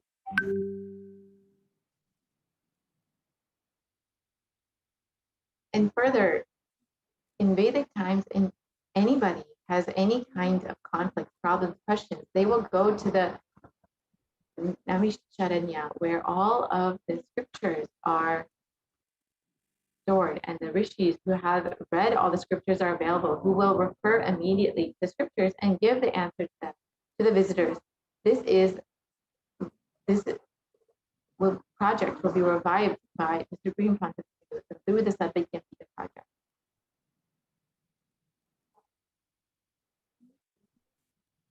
The Agamas should have become the book of Hinduism. I am bold enough to declare for all the lifestyle issues, social issues, how we should conduct ourselves in society in the way of liberated thinking, how we should live, everything. The Agamas should have become the scriptures, because no other master has the courage to think, or the clarity to think to this depth than Mahadeva. These are the direct words of the Supreme Pontiff. I just feel like I should dedicate my whole life to research, organizing, collecting, living, and spreading, radiating the Agamas, and I have decided to do that. Again, Supreme Pontiff is its own word. And the Supreme Pontiff of Hinduism continues on. It is my responsibility collecting it from all the corners of the world, wherever it was secretly lying, the original Agamas, the yogic scriptures, and gathering it, revealing it to the whole world, and making it available to the whole world through the internet. And we will offer this to the whole world copyright free. You have a right to copy. I am declaring it as a copyright free. If you are copying, not only you are welcome, you are celebrated. It's our job to build beautiful libraries, the knowledge transferring methodologies and mechanisms. Not only library, but making the library user-friendly, useful for people, where people can really, really get involved.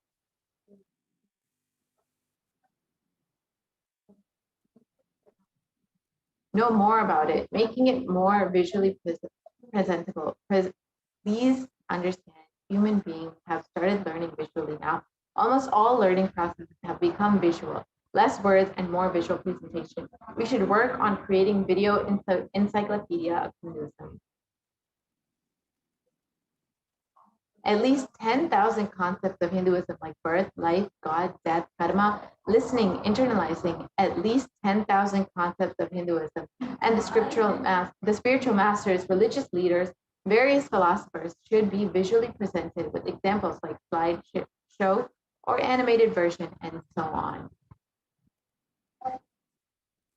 It should be made freely available in the internet, the whole world, to receive knowledge about Hinduism. And the true Hindu preachers, activists, should be trained through these visual presentations. And the people who live Hinduism authentically should be inspired to live it. And people who are new to Hinduism, we should introduce the Hinduism to them.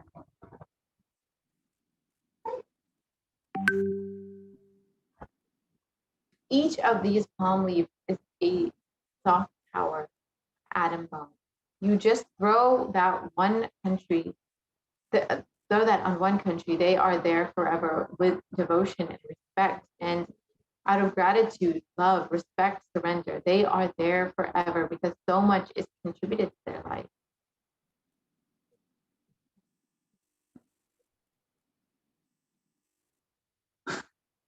The goal of Kailasa's Nithyananda Hindu Library is to create the largest repository of Hindu scriptural knowledge in the world. And again, to reiterate, in Swamiji's own words, deities and books made Nithyananda. We are creating and preserving the largest repository of Indian scriptural knowledge in the world for posterity under one roof, collecting all Hindu scripture books on planet Earth, and creating the world's largest Granth Samadhi, home to living deities of scriptures, transmitting powerful cognitions to humanity,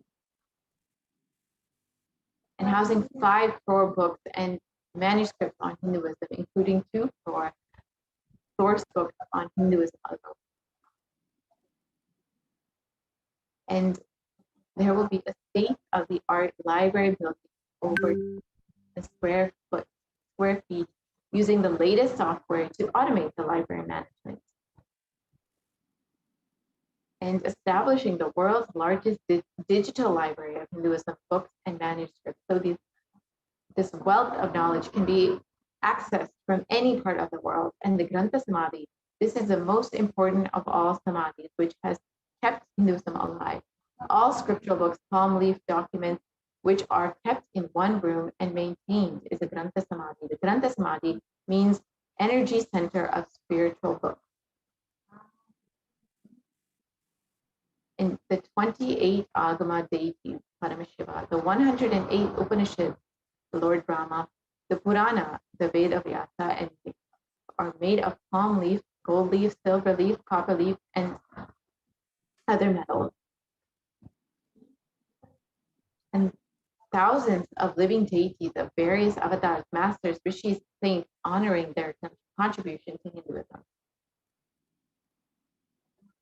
Research and reference section for 10,000 sampradayas of Sanatana Hindu Dharma will also be a part of this library. And all books will be printed on the non-tearable paper for long-term preservation, and traditional resin grand binding of all books, setting up a large-scale digital printing until unit at the library, and total collection of 400,000 digital books will be available.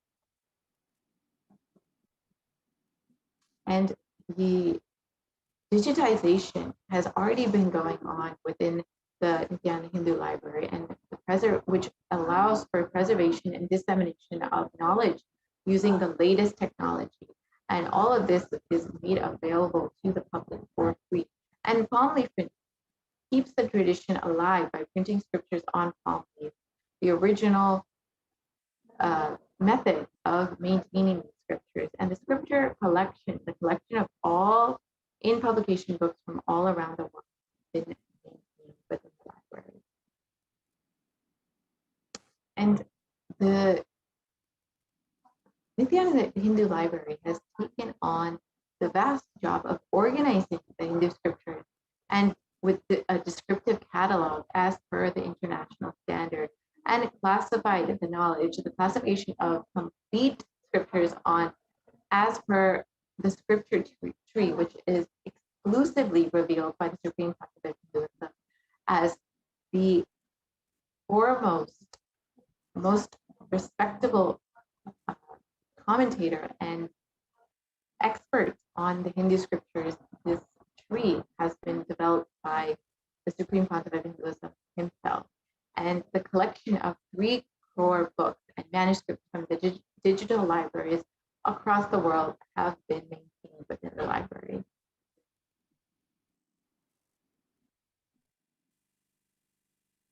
And we have collected over 100,000 physical books on Hinduism. And this unique collection of research books includes the Vedas, Shaivagamas, Upanishads, and art and architecture, cosmology, tantra. The collection gives base material for research for programs at the Nithyananda Hindu University. And art and architecture books are the base material for the development of the Veda agamic cities and temples. And you can see the vast amount of knowledge, the various subjects and options that people have to study the Hindu scriptures and the various knowledge provided by Hinduism.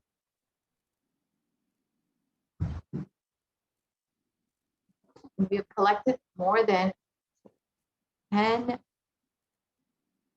million digital books on Hinduism, and the largest collection of Shaivagamas in the world, largest collection of Kashmir Shaivism in the world, and the collection from various sampradayas and libraries across the world.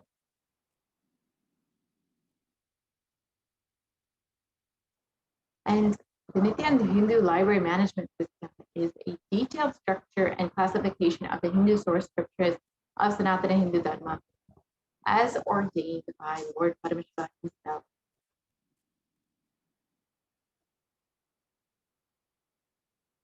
And Kailasa's Nithyananda Hindu Library has developed the world's first exclusive Hindu library management system based on ancient Vedagamic scriptural classification tree.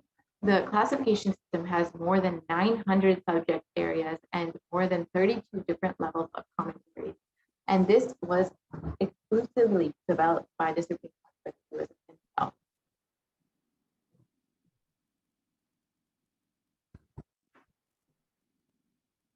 And the software development has been the world's first multi-script OCR, which covers Sanskrit search engine and video search engine. And there has been a Sanskrit-based search engine that has been developed with phonetic-based search engine as well, and the Bani graphical, using the Bani graphical. The world's only multi-script optical character recognition software has been developed by the Kailasa's Nithyananda Hindu Library, and it makes the digital books in text as searchable, editable, and enhances the in-text search capabilities, and makes easy for further research and compilation work. So this can be accessed by anybody in the world for their personal research or for any kind of research for benefiting humanity. And the first palm leaf collection on the Upanishads. Today, Kailasa Nithyananda Hindu Library is the world's largest knowledge center of Hindu source scriptures and manuscripts and books on Hinduism, and is dedicated to collecting, preserving, and freely sharing the 20 million Hindu texts as foundation for the only Hindu nation. It brings scriptural, cultural, economic legitimacy to the enlightened sciences, rituals, and lifestyle. And the Supreme Pontiff of Hinduism has mastered the Vedas and Agamas under one of his gurus, Isaki Swamigal. He has received the title of Brahmasukhi through formal initiation from Isaki Swamigal and Mata Vivekananda. And a palm leaf containing the sacred script source text given by his guru, Isaki Swamigal, is the first palm leaf that the Supreme Pontiff of Hinduism has collected. And here you can see the photos of the text that the Supreme Pontiff of Hinduism's guru has given. And the collection of over 50,000 rare manuscripts. The collection includes the largest collection on the Shaivagamas found in Tamil Nadu, the largest collection of Kashmir Shaivism, and the collection from various other libraries out of India. And palm leaf printing has been in full force in the Kailasa's Nithyananda Hindu Library. With India has more than 55 million manuscripts in various libraries, months, and in personal collections of various individuals. Most of these manuscripts are either getting destroyed or almost inaccessible to Hindu scholars. And almost all the manuscripts are from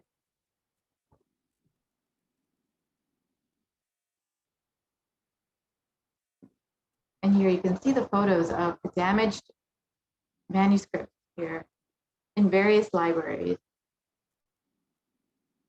And Kailasa's Nithyananda Hindu Library has set up multiple units for the palm leaf printing to keep the knowledge tradition alive and to maintain the original source of these scriptures and the original method of maintaining these scriptures in the palm leaf. Until now, we have printed 108 Upanishads, the various Agamas, the Samrajya Lakshmi Deepika, and many more. And various other manuscripts which were endangered have been reprinted after scan. And various mantra diksha cards, invitation cards have been regularly printed for an ongoing program. And currently over 140,000 palm leaves have been in progress to be printed. And here you can see the Supreme Pontificate directly printing these and attending to these and directly guiding the disciples to ensure that the integrity of these palm leaves is maintained. And the Kailasa's Nithyananda Hindu Library has also taken on the responsibility of the preservation of rare books and manuscripts with physical and chemical treatment to prevent damage of existing manuscripts, and the combination of traditional and modern techniques are used for this conservation, and maintaining the right temperature and furniture to preserve the rare manuscripts. So these are all of the activities going on in the aspect of preservation within the Kailasa's Nithyananda Library. And here are more photos of the disciples of the Supreme Pontificate who are working on preserving these rare books and manuscripts. So thank you so much for listening to the ongoing persecution and how the Supreme Pontificate of Hinduism has taken the responsibility for reviving the scriptures, which were nearly lost, and nearly only 20% of the Hindu scriptures are still available for humanity. And because of the tireless hard work of the Supreme Pontificate of Hinduism, we are now able to access these scriptures, and they are being made available. Their knowledge of the Hindu scriptures has been made available for humanity. And so with this, we conclude our session on the persecution and the revival done by the Supreme Pontificate of Hinduism. We will be back same time tomorrow to continue on and learn about the persecution of the Supreme Pontificate of Hinduism in Kailasa, and how the Supreme Pontificate of Hinduism has stood as the only being reviving the sacred Hindu scriptures and the sacred knowledge of Hinduism. Thank you, and do join us back tomorrow.